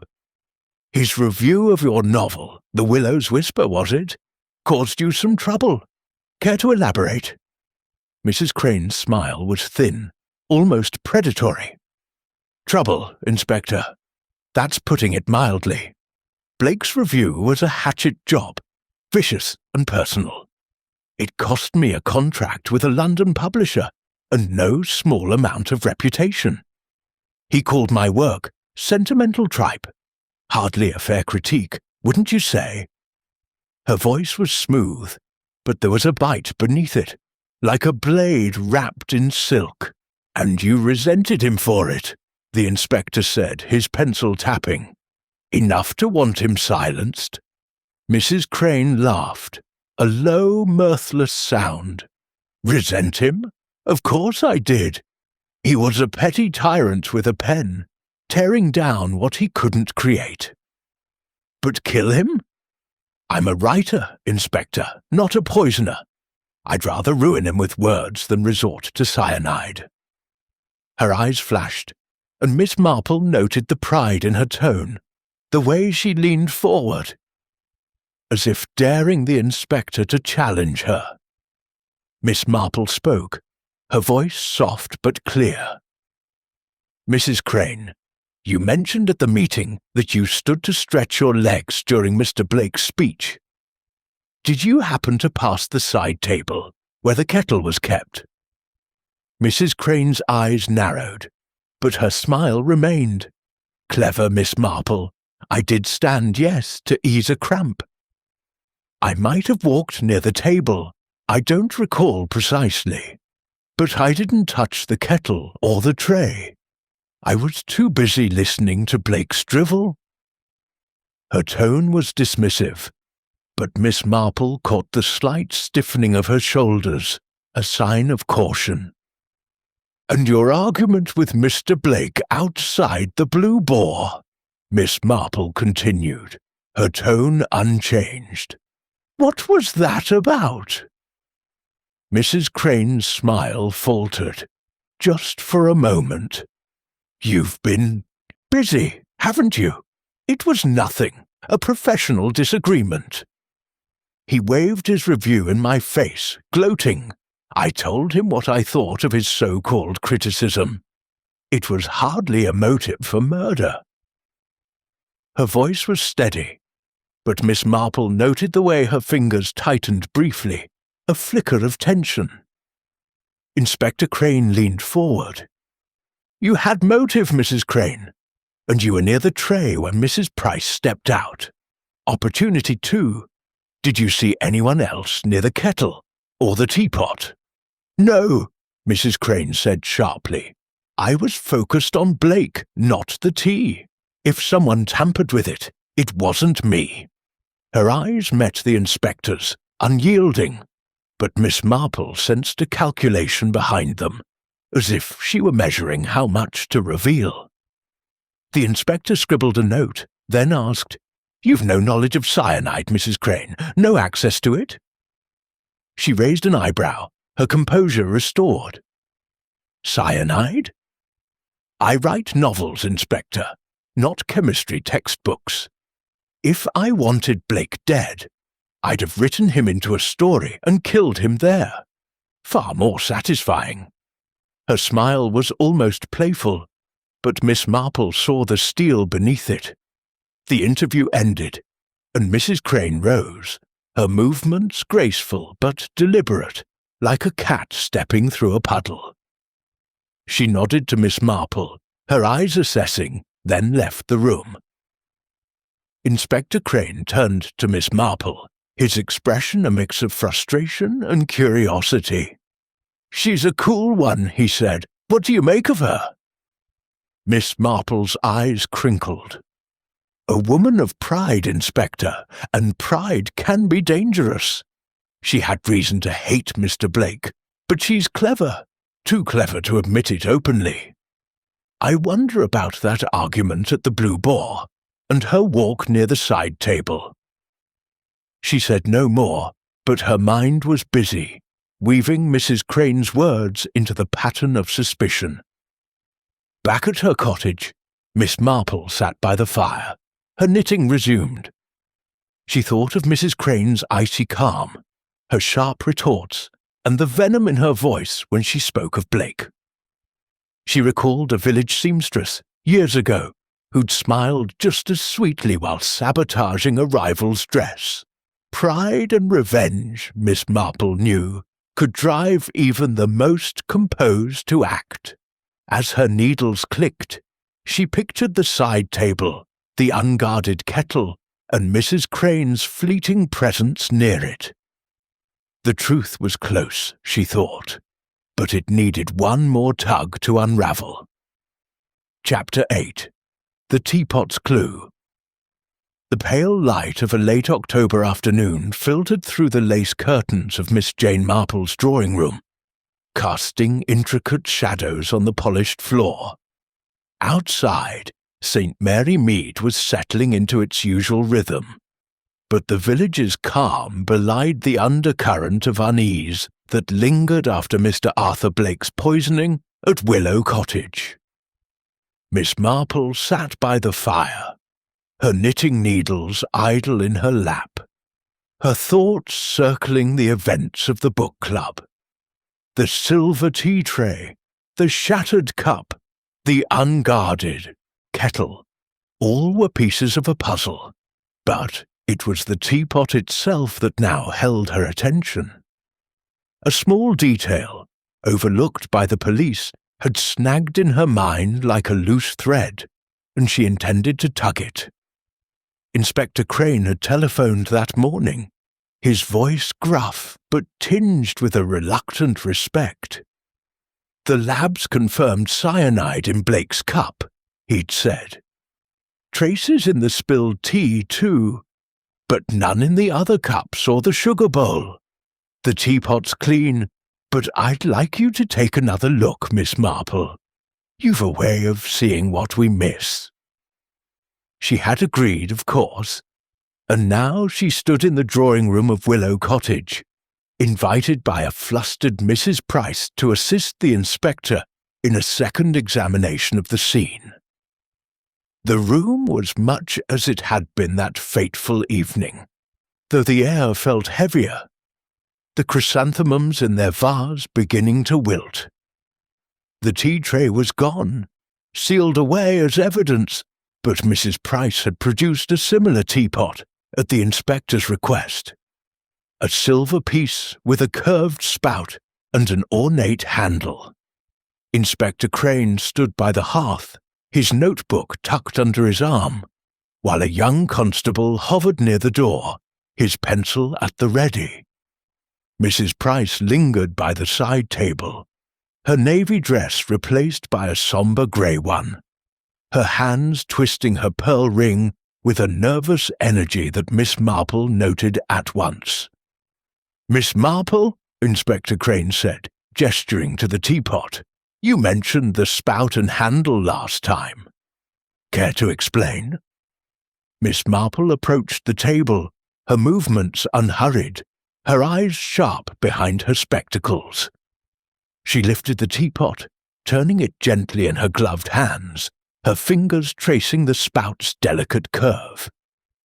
"It's a fine piece," she said softly, as if admiring a neighbour's china. "But I wonder, Inspector, if you noticed the inside of the spout when you examined it. Sometimes the smallest residue can linger where one least expects it." The inspector frowned, taking the teapot from her. He peered inside, then tilted it toward the light. "It's clean," he said, though his tone held a trace of doubt. "The lab tested it. Nothing but tea leaves and water." Miss Marple's lips twitched in a faint smile. "Of course, but a spout is a tricky thing, isn't it? Narrow, curved, easy to miss. If someone were to place a small amount of cyanide, say a few grains, inside the spout after the tea was brewed, it might dissolve into the next pour without leaving much trace in the pot itself." She paused, her eyes flicking to Mrs. Price, who had gone very still. The inspector's eyebrows rose. "You're suggesting the poison was added after the tea was made, not in the tin or the kettle?" "It's a possibility," Miss Marple said, her voice mild. "The timing of Mr. Blake's death, moments after his second cup, suggests the poison was in that pour alone." "The other cups were clean, you said, and the sugar bowl too." "But a spout," she trailed off, letting the idea settle. Mrs. Price's hands twisted her ring faster. "But I poured the tea myself," she said, her voice high. "I didn't put anything in the spout. I wouldn't even know how." "Of course not, Mrs. Price," Miss Marple said soothingly, though her eyes were keen. "But you did step away to refill the kettle, didn't you? Just for a moment, while Mr. Blake was speaking. The tray was unattended then, wasn't it?" Mrs. Price's face paled, and she nodded reluctantly. "Yes, but only for a minute. I went to the kitchen. Everyone was here, arguing about that dreadful book. I didn't think—" Her voice faltered, and Miss Marple noted the way her eyes darted to the side table, where the kettle had stood. Inspector Crane turned to the constable. "Fetch the lab report again. I want them to recheck the teapot, especially the spout." He looked at Miss Marple, his expression a mix of skepticism and admiration. "You think someone slipped something into the spout during that moment?" "It's one explanation," Miss Marple said, her tone demure. The tray was near the centre of the room, and Mr. Blake's speech was quite distracting. A quick hand could have acted unnoticed. She pictured the scene, Mrs. Crane standing to stretch, Mr. Tate shifting in his chair, Miss Dunn returning from the cloakroom. Any of them could have approached the tray, but the teapot spout required precision, a knowledge of its design. She turned to Mrs. Price, her voice gentle. "This teapot, Mrs. Price, is it always kept in the same place? In the pantry, perhaps, with the tea tin?" Mrs. Price nodded, her hands stilling briefly. "Yes, on a shelf in the dining-room cabinet. I only bring it out for special occasions. It's been in my family for years." Her voice held a note of pride, but Miss Marple caught the flicker of unease, as if the teapot's history carried a weight she didn't wish to examine. "And who knew it would be used that evening?" Miss Marple asked, her eyes crinkling with a deceptive innocence. Mrs. Price blinked. "Why, I suppose anyone who's been to my book club before. Miss Dunn, Mrs. Crane, they've both attended. Mr. Tate, too, though he's newer. I always use that teapot for guests." Her words came quickly, and Miss Marple noted the way her fingers resumed their twisting, the pearl ring catching the light. Inspector Crane scribbled a note, then turned to Miss Marple. "You're thinking someone planned this, knowing the teapot would be used?" "It's possible," she replied, her voice soft. "Cyanide is not a casual choice, Inspector. It requires intent and access. The spout suggests a careful hand, someone who knew the tea would be poured again, and that Mr. Blake would drink first."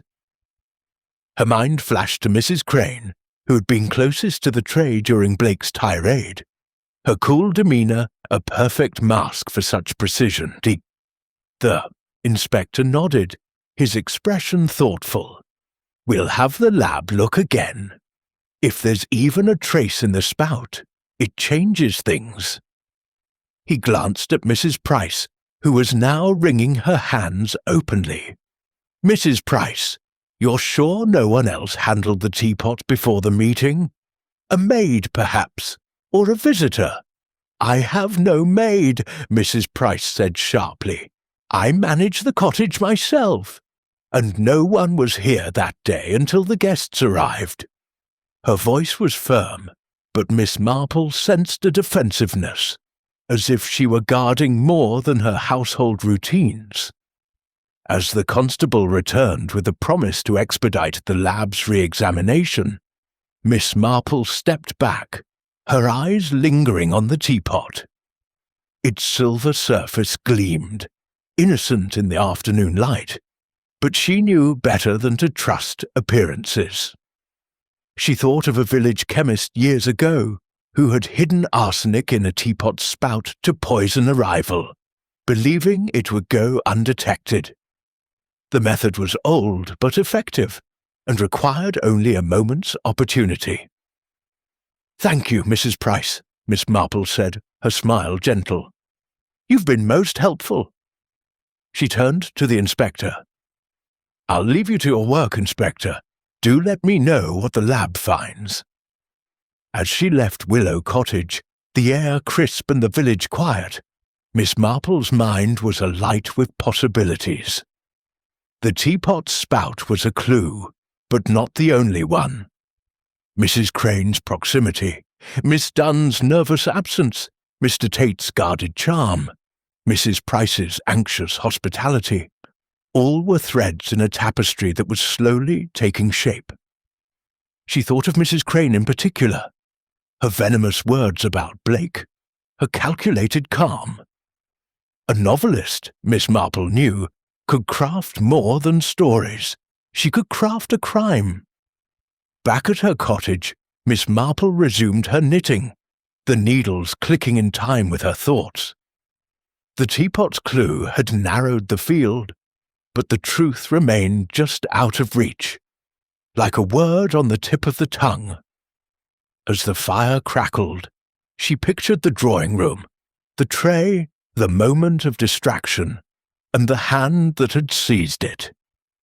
The truth, she felt, was close, and one more tug would unravel it. Chapter 9. A Village Gossip. The soft glow of a late afternoon sun filtered through the lace curtains of Miss Jane Marple's drawing room, casting delicate patterns across the polished oak table, where her knitting lay neglected. Outside, St. Mary Mead hummed with its usual quiet rhythms, but the village was far from tranquil. The poisoning of Mr. Arthur Blake at Willow Cottage had set tongues wagging, and Miss Marple knew that in such a close-knit place, gossip, though often muddled, could yield pearls of truth. Her mind, sharp as the needles she wielded, turned over the threads of the case. The teapot spout, the unguarded tray, and the motives simmering beneath the polished surfaces of the book club's members. Today she sought to unravel a little more by visiting a reliable source of village intelligence, Mrs. Dolly Bantry. Mrs. Bantry's home, Gossington Hall, stood at the edge of the village, its sprawling gardens a testament to her enthusiasm, if not always her skill, as a gardener. Miss Marple walked the familiar path, her grey tweed coat buttoned against the autumn chill, her umbrella tucked under her arm, as a precaution against the capricious October sky. As she approached, she saw Mrs. Bantry wielding a pair of secateurs with more vigour than precision, attacking a rosebush with the fervour of one dispatching an enemy. Her round face, flushed with exertion, lit up at the sight of Miss Marple. "Jane!" Mrs. Bantry exclaimed, dropping the secateurs into a trug.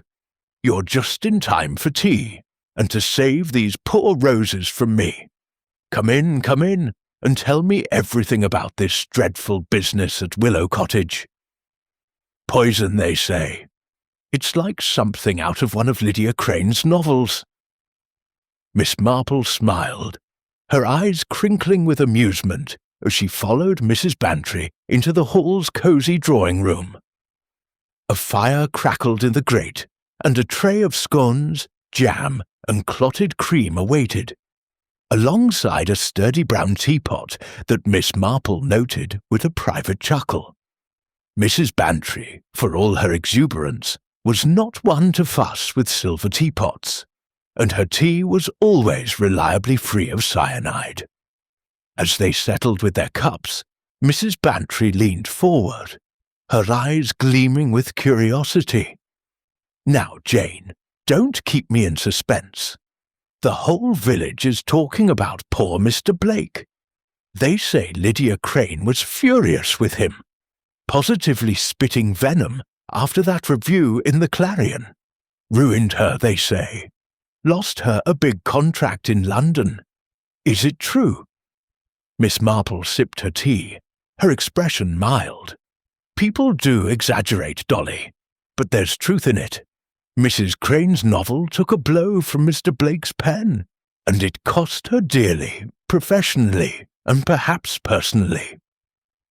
She made no secret of her feelings at the book club. She paused, her mind recalling Mrs. Crane's icy smile, her sharp retorts, and her proximity to the tea tray during Blake's fateful tirade. Mrs. Bantry's eyes widened. "You think she did it? Oh, Jane, she's a cold one, isn't she? All that elegance, but there's steel underneath. I saw her at the church fete last month, you know, glaring at Blake like she'd like to run him through with a knitting needle." She chuckled, then sobered. "But poison, that's sneaky. Do you think she's capable?" Miss Marple's needles, retrieved from her reticule, began their gentle rhythm. "Capability, Dolly, is a curious thing. It's not just about nerve, but opportunity. Mrs. Crane was near the tea tray when Mrs. Price stepped out, but so were others." She let the thought hang, her eyes drifting to the fire, though her mind was elsewhere, picturing the drawing-room at Willow Cottage. Mrs. Bantry, undeterred, leaned closer. "What about that librarian? Miss Dunn? Shy little thing. But I heard she got a dressing down from the library board because of Blake.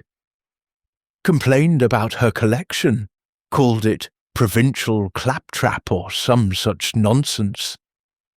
She was at the fete, too, looking like a frightened mouse when Blake walked by. Could she have done it?" Miss Marple's lips twitched. "Miss Dunn is a sensitive soul, and Mr. Blake's letter to the board wounded her deeply. A formal warning is no small matter for someone whose life is her work, but poison requires a certain boldness, don't you think? I'm not sure Miss Dunn has it in her, though she was away from the room briefly, and nervous as a cat afterward." Her needles paused, and she thought of Miss Dunn's trembling hands, her averted eyes, and the cloakroom's proximity to the kitchen.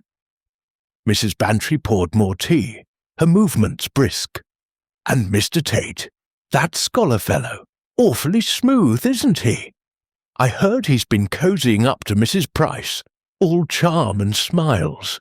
But there's something off about him. Those cufflinks, gold, Jane. Who wears gold cufflinks to a village book club? And Mrs. Clement says he's vague about his work, always dodging questions about what he's researching. Miss Marple nodded, her mind returning to Mr. Tate's guarded demeanour, his hesitation when asked about his dispute with Blake over a manuscript. He's a man with secrets, Dolly. That disagreement with Mr. Blake at the conference, it wasn't as minor as he claims, I suspect. And his interest in Mrs. Price is curious. She's a widow, susceptible to flattery, perhaps. But whether it connects to the poison, I'm not sure yet. Her voice was soft, but her eyes were sharp, weaving together the scholar's charm, his cufflinks, and his restless movements at the book club. Mrs. Bantry leaned back, her scone forgotten. And Mrs. Price herself. She's such a proper little thing, always fussing over her tea and her guests. But I heard she was cross with Blake too. Something about him criticising her book club in the Clarion, called it a parochial tea party. She didn't take kindly to that, did she? Miss Marple's needles resumed their rhythm. No, she didn't. Mrs. Price values her reputation, her place in the village. A slight like that would sting, though she hides it well behind her manners. And her pantry, her teapot, they were accessible to anyone who knew her habits. She thought of Mrs. Price's nervous ring-twisting, her quick insistence that she'd poured the tea herself, and the unguarded moment when she'd left the tray to refill the kettle. Mrs. Bantry's eyes gleamed with excitement. So it could be any of them. Oh, Jane, it's like one of your detective stories. But how do you sort it out? The police are poking about, but they're all thumbs, aren't they? Inspector Crane's a good sort, but he hasn't your knack. Miss Marple smiled, her expression demure. The police have their methods, Dolly, and I have mine. It's a matter of watching, listening, and seeing what people try to hide. Everyone at that book club had a reason to dislike Mr. Blake, but only one had the means and the moment. She paused, her mind turning to the teapot spout, the clue that had narrowed the field. The lab, she knew, was re-examining it, and she awaited their findings with quiet anticipation. As she finished her tea, Mrs. Bantry leaned forward again. Jane, you must tell me if you hear anything more. The village is holding its breath, and I'm dying to know who did it. My money's on Lydia Crane. She's got the nerve, hasn't she? Miss Marple rose, tucking her knitting into her reticule. Nerve? Yes, but so do others in their way. Thank you for the tea, Dolly. It's been most illuminating. She stepped into the garden, the air cool and fresh, and made her way home, her mind alight with the gossip's revelations. Back at her cottage, Miss Marple settled by the fire, her knitting resumed. Mrs. Bantry's chatter had confirmed much of what she suspected. Mrs. Crane's ruined prospects, Miss Dunn's wounded pride, Mr. Tate's secretive charm, Mrs. Price's quiet resentment. Each had a motive, but the teapot spout pointed to a specific act, a moment of cunning. She thought of a village widow years ago, who had spread gossip to ruin a rival, her words as sharp as any poison. Gossip, like cyanide, could be deadly in small doses, and Miss Marple knew that the truth lay in the smallest details, the glance, the gesture, the unguarded word. As her needles clicked, she pictured the book club, the tray, and the fatal pour. The gossip had tightened the weave, but one more thread was needed to reveal the pattern. She leaned back, her eyes half closed, and waited for the next piece to fall into place. Chapter 10. The Confrontation. The late October sun hung low over St. Mary Mead, casting long shadows across the village green as Miss Jane Marple made her way to Willow Cottage. The air was crisp, carrying the scent of damp leaves and wood smoke, but her mind was far from the autumnal charm. The poisoning of Mr. Arthur Blake had tightened its grip on the village, and Miss Marple's quiet observations had woven a tapestry of suspicion that now demanded a reckoning. Inspector Crane had telephoned that morning, his voice taut with anticipation, to inform her that the laboratory had found a trace of cyanide residue in the teapot spout, confirming her suspicion. He had arranged a second gathering of the book club members at Willow Cottage, hoping to shake loose the truth, and he'd asked Miss Marple to attend. "Your eye, Miss Marple," he'd said, "sees what mine don't." She had agreed, her reticule packed with knitting and her wits sharper than ever. Willow Cottage stood as it had before, its whitewashed walls and thatched roof a picture of serenity, though the chrysanthemums in the hall were now fully wilted, a silent, utter testament to the passing days. Mrs. Eleanor Price greeted Miss Marple at the door, her face pale beneath her neatly pinned chignon, her navy dress replaced by a sombre charcoal one. "Miss Marple, thank you for coming," she said, her voice strained. "This is all so dreadful. I hope we can put it behind us soon." Her hands twisted her pearl ring, a gesture Miss Marple noted with quiet interest.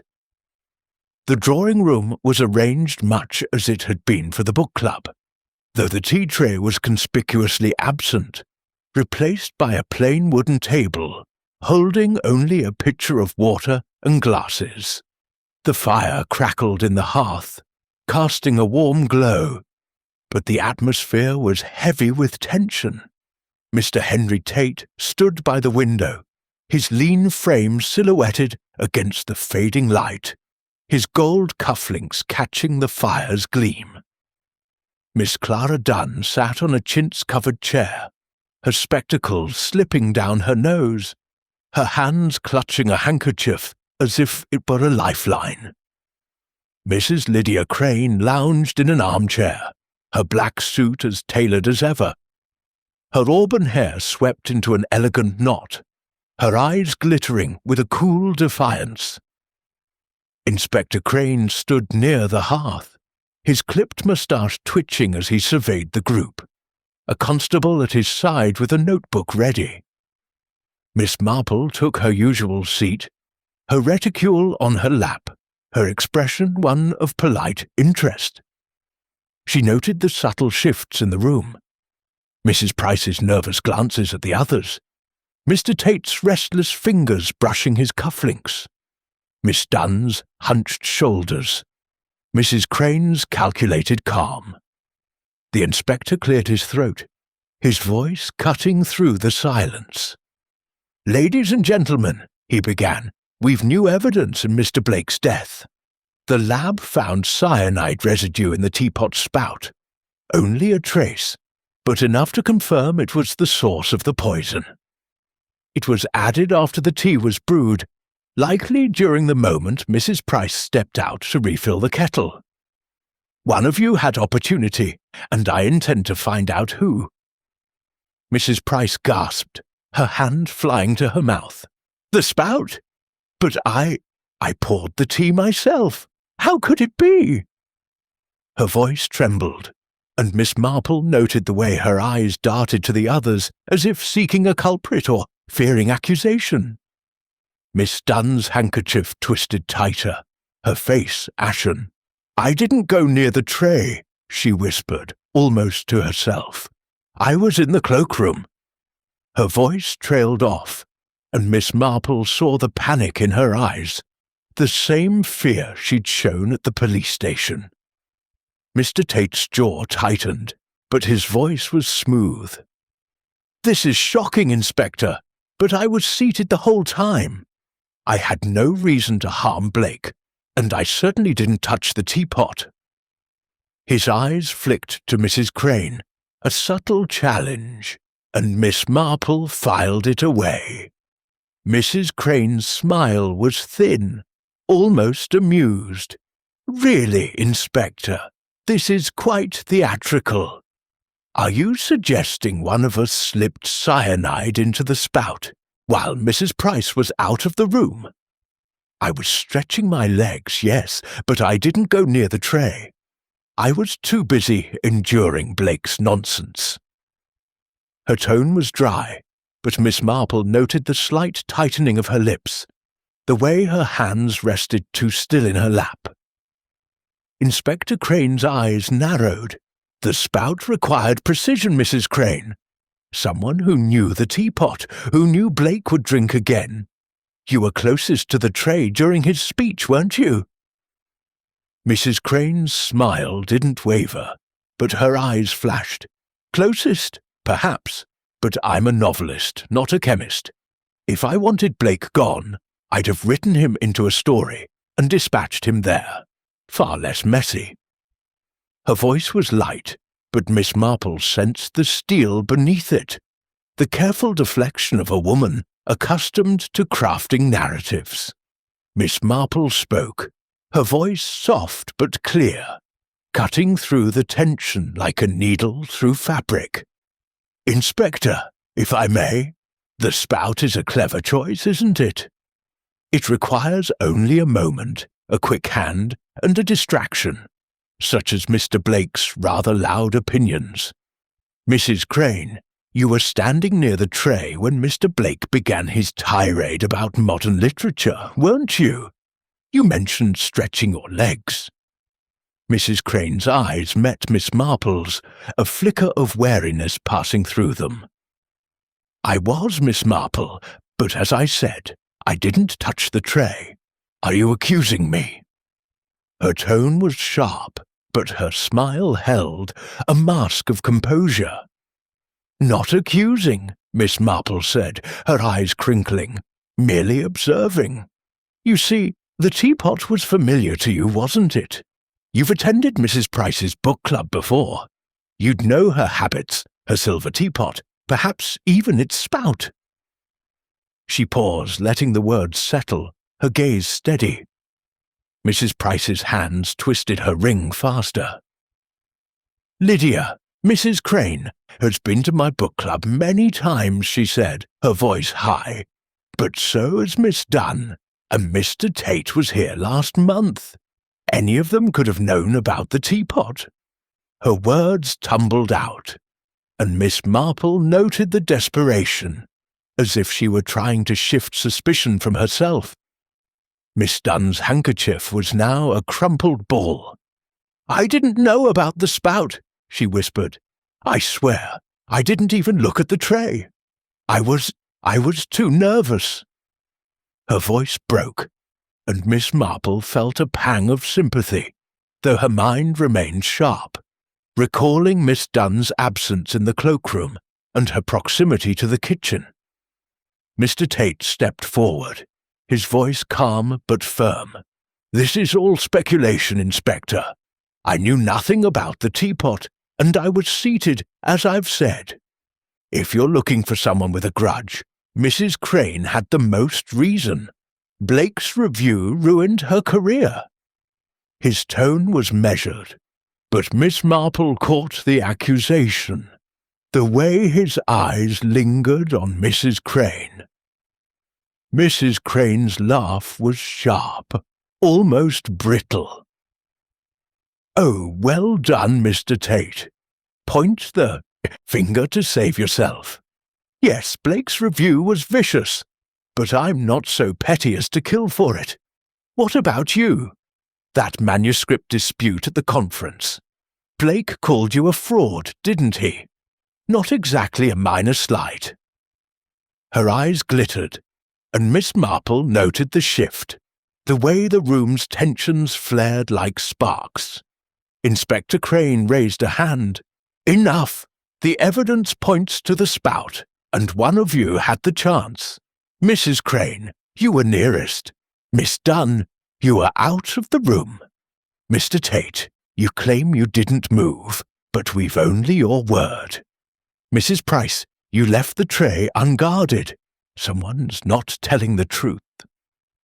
Miss Marple's knitting remained in her reticule, but her mind was stitching together the scene. Blake's tirade, the tray's vulnerability, the teapot spout. She spoke again, her voice gentle but relentless. "Mrs. Crane, you were angry with Mr. Blake, weren't you? Not just for the review, but for the way he gloated. I understand you argued with him outside the Blue Boar, waving a newspaper.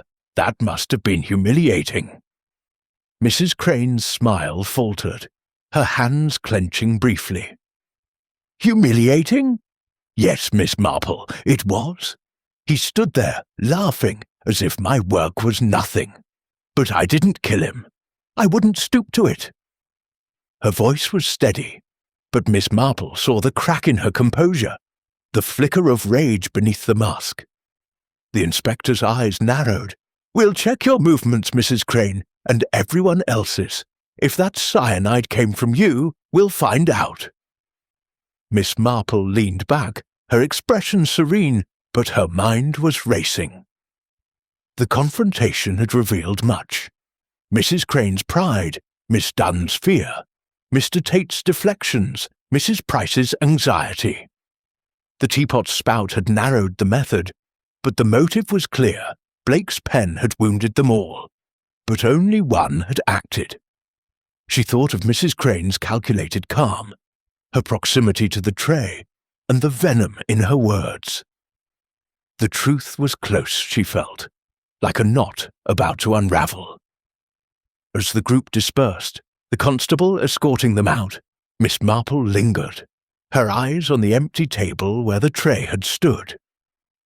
The confrontation had set the stage, and now she thought it was time for the final act. Chapter 11. The Confession. The air in St. Mary Mead carried a crisp bite as Miss Jane Marple made her way back to her cottage. The late afternoon sun dipping below the horizon, casting the village in a soft, golden glow. The confrontation at Willow Cottage had left a palpable tension, like a thread pulled taut, ready to snap. Her mind, sharp as ever, sifted through the revelations, the cyanide in the teapot spout, Mrs. Lydia Crane's icy defiance, Miss Clara Dunn's trembling fear, Mr. Henry Tate's guarded charm, and Mrs. Eleanor Price's nervous hospitality. Each had a motive to silence Mr. Arthur Blake, whose scathing pen had cut deeply, but the teapot's clue pointed to a precise act, one that required opportunity and intent. Miss Marple felt the truth was near, a knot in the tapestry of suspicion that needed only a gentle tug to unravel. She settled in her drawing room, the fire crackling as she resumed her knitting, the needle's steady rhythm a counterpoint to her racing thoughts. Inspector Crane had promised to share the results of further inquiries, but Miss Marple knew the answer lay not in laboratory reports, but in the human heart. She pictured the book club, the moment when Mrs. Price had left the tea tray unattended, and Mrs. Crane's fleeting presence near it. The novelist's venomous words about Blake, her ruined career, and her calculated composure stood out like a vivid thread in a muted weave. Yet Miss Marple's method was patient, and she resolved to let the truth emerge in its own time. The next morning, a telephone call from Inspector Crane summoned her to the police station. "We've dug deeper, Miss Marple," he said, his voice brisk but tinged with excitement. "Found something on Mrs. Crane. I'd like you there when we question her again. She agreed, donning her grey tweed coat and arriving at the station with her reticule, her demeanour as unassuming as ever. The interview room was familiar, its stark walls and wooden table unchanged. Mrs. Crane sat across from Inspector Crane, her black suit pristine, her auburn hair swept into a tight knot. Her eyes, however, betrayed a flicker of unease, a crack in the polished mask Miss Marple had noted before. The inspector's notebook lay open, a new page filled with his precise handwriting, and a constable stood by, ready to record. "Mrs. Crane," Inspector Crane began, his voice firm, "we've new information. A chemist in Danemouth reports selling cyanide to a woman matching your description last month. She used a false name, but the shopkeeper's memory is clear. Auburn hair, green scarf, sharp voice. Care to explain?" Mrs. Crane's smile was tight, but she held her composure. "A chemist in Danemouth? Really, Inspector, that's absurd. I've never been to a chemist there, and I certainly didn't buy cyanide. This shopkeeper must be mistaken." Her tone was dismissive, but Miss Marple noted the slight clenching of her hands, the way her fingers pressed into her palms. Miss Marple spoke, her voice soft but piercing. "Mrs. Crane, you were deeply hurt by Mr. Blake's review, weren't you? Not just professionally, but personally. It wasn't only the lost contract, but the way he mocked you, outside the Blue Boar, for all to see. That must have stung." Mrs. Crane's eyes flashed, and for a moment her mask slipped. "Stung? Miss Marple? It was an outrage. He stood there, waving his wretched review, laughing at my work, my life's passion. He called it sentimental drivel in front of half the village, but I didn't kill him for it. I'm not a fool." Her voice was sharp, but Miss Marple saw the tremor in her hands, the crack widening. The inspector leaned forward, his eyes narrowing. "The cyanide was in the teapot spout, Mrs. Crane. You were closest to the tray when Mrs. Price left the room. You knew her habits, her silver teapot, from your many visits to her book club. And you had motive, plenty of it. Did you slip the cyanide into the spout during Blake's tirade, knowing he'd drink again?" Mrs. Crane's laugh was brittle, almost desperate. "This is ridiculous. I stood to stretch my legs. Yes, but I didn't touch the teapot. You've no proof, Inspector. Just a chemist's vague memory, and your suspicions." Her voice held, but her eyes darted to Miss Marple, as if sensing the old woman's quiet relentlessness. Miss Marple tilted her head, her expression gentle but unyielding. "Mrs. Crane, you're a novelist, skilled at crafting stories. You know how small details matter, a glance, a gesture, a moment." When Mr. Blake began his speech, the room was distracted. You were near the tray, and you knew Mrs. Price would pour again. A few grains of cyanide in the spout, dissolved in the next cup. It was clever, wasn't it? Almost like a plot from one of your books.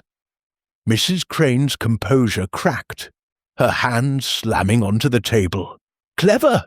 You think I'd risk everything for that man? He wasn't worth it." Her voice rose, and Miss Marple saw the rage she'd hidden, the raw wound of Blake's mockery.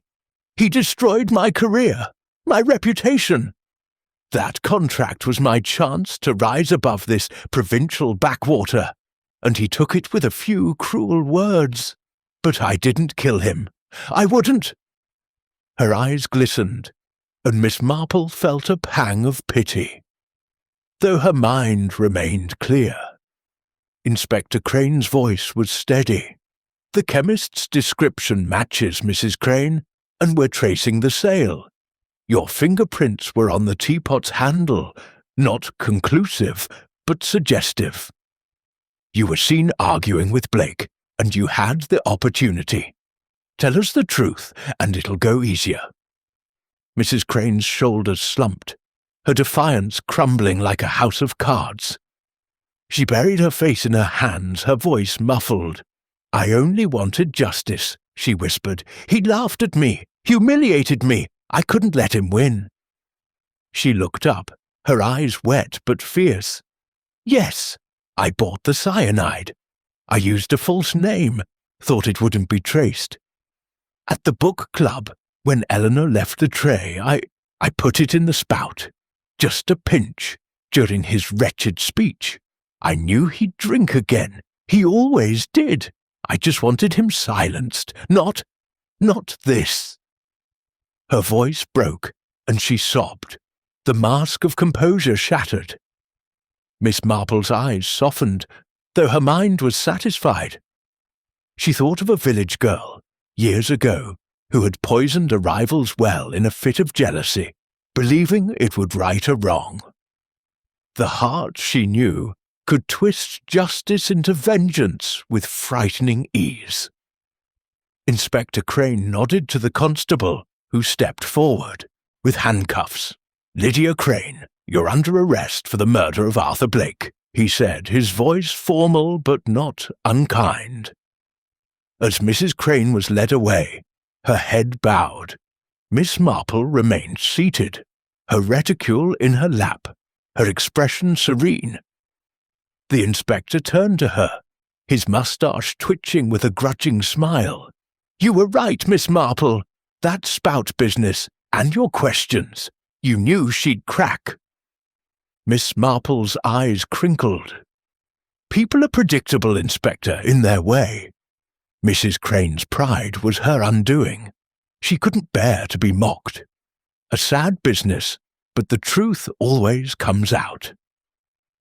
She rose, her movements spry, and left the station, the village quiet around her. Back at her cottage, Miss Marple settled by the fire, her knitting resumed.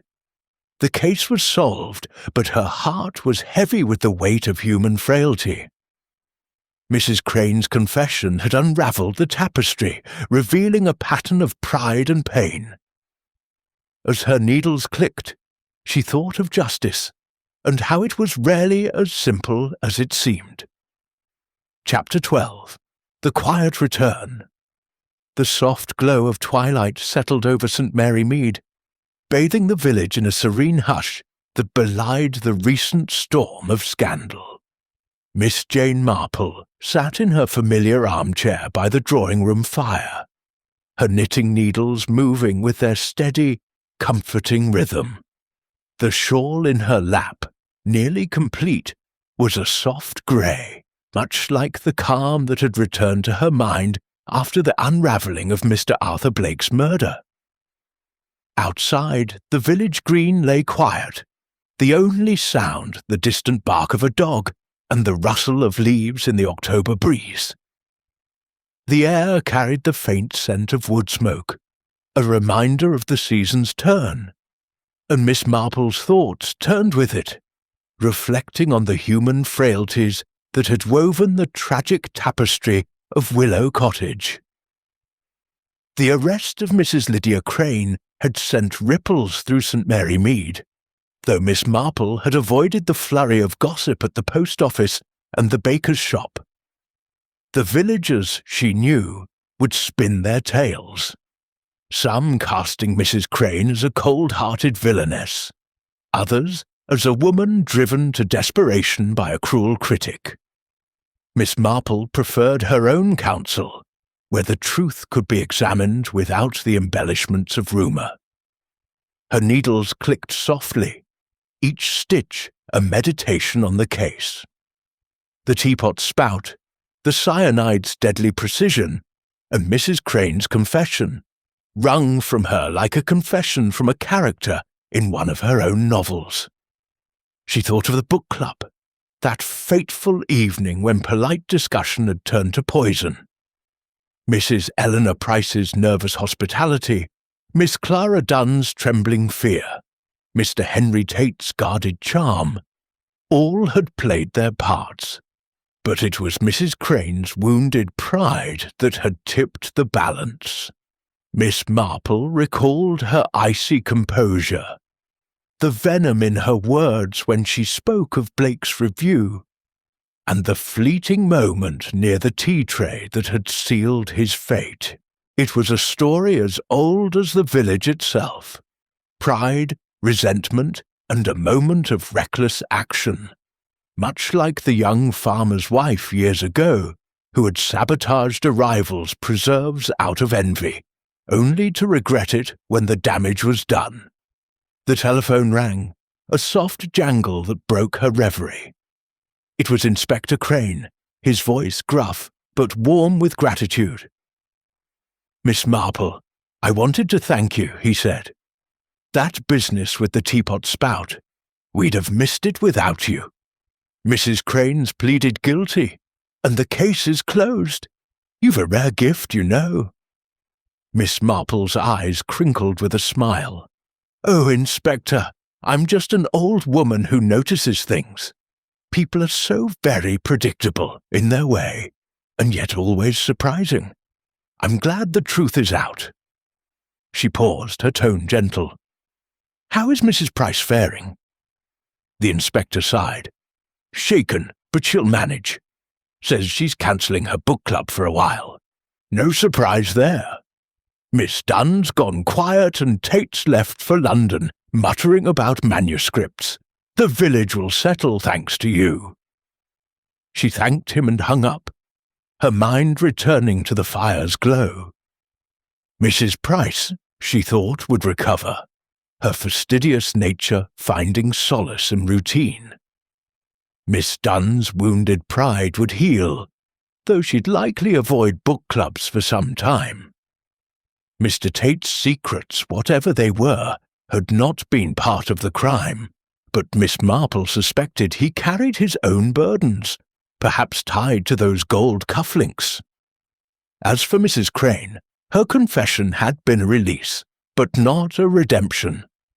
Justice, Miss Marple mused, was a cold comfort when it came at such a cost. Her cat Tuppence leapt onto the arm of the chair, purring softly as she curled up beside her. Miss Marple stroked her fur, her needles pausing. "People are so predictable, Tuppence," she said softly, "and yet so surprising. They build their lives on pride or fear or ambition, and one small push can topple it all." She thought of Mrs. Crane's glittering eyes, her desperate need to silence Blake's mockery, and the teapot spout, a silent accomplice to her rage. The village would move on, she knew. The book club might reconvene, though perhaps with a less contentious guest list, and Mrs. Price's silver teapot would likely remain in its cabinet, a relic of a night best forgotten. Miss Marple's needles resumed their rhythm, the shawl growing under her hands. The case was closed, but life, like her knitting, went on, each stitch a reminder that even in a quiet village, the human heart could weave a deadly pattern. As the fire burned low, she leaned back, her eyes half closed, her mind at peace. The truth had been found, the knot unravelled, and St. Mary Mead was quiet once more. Until, she thought with a faint smile, the next puzzle presented itself.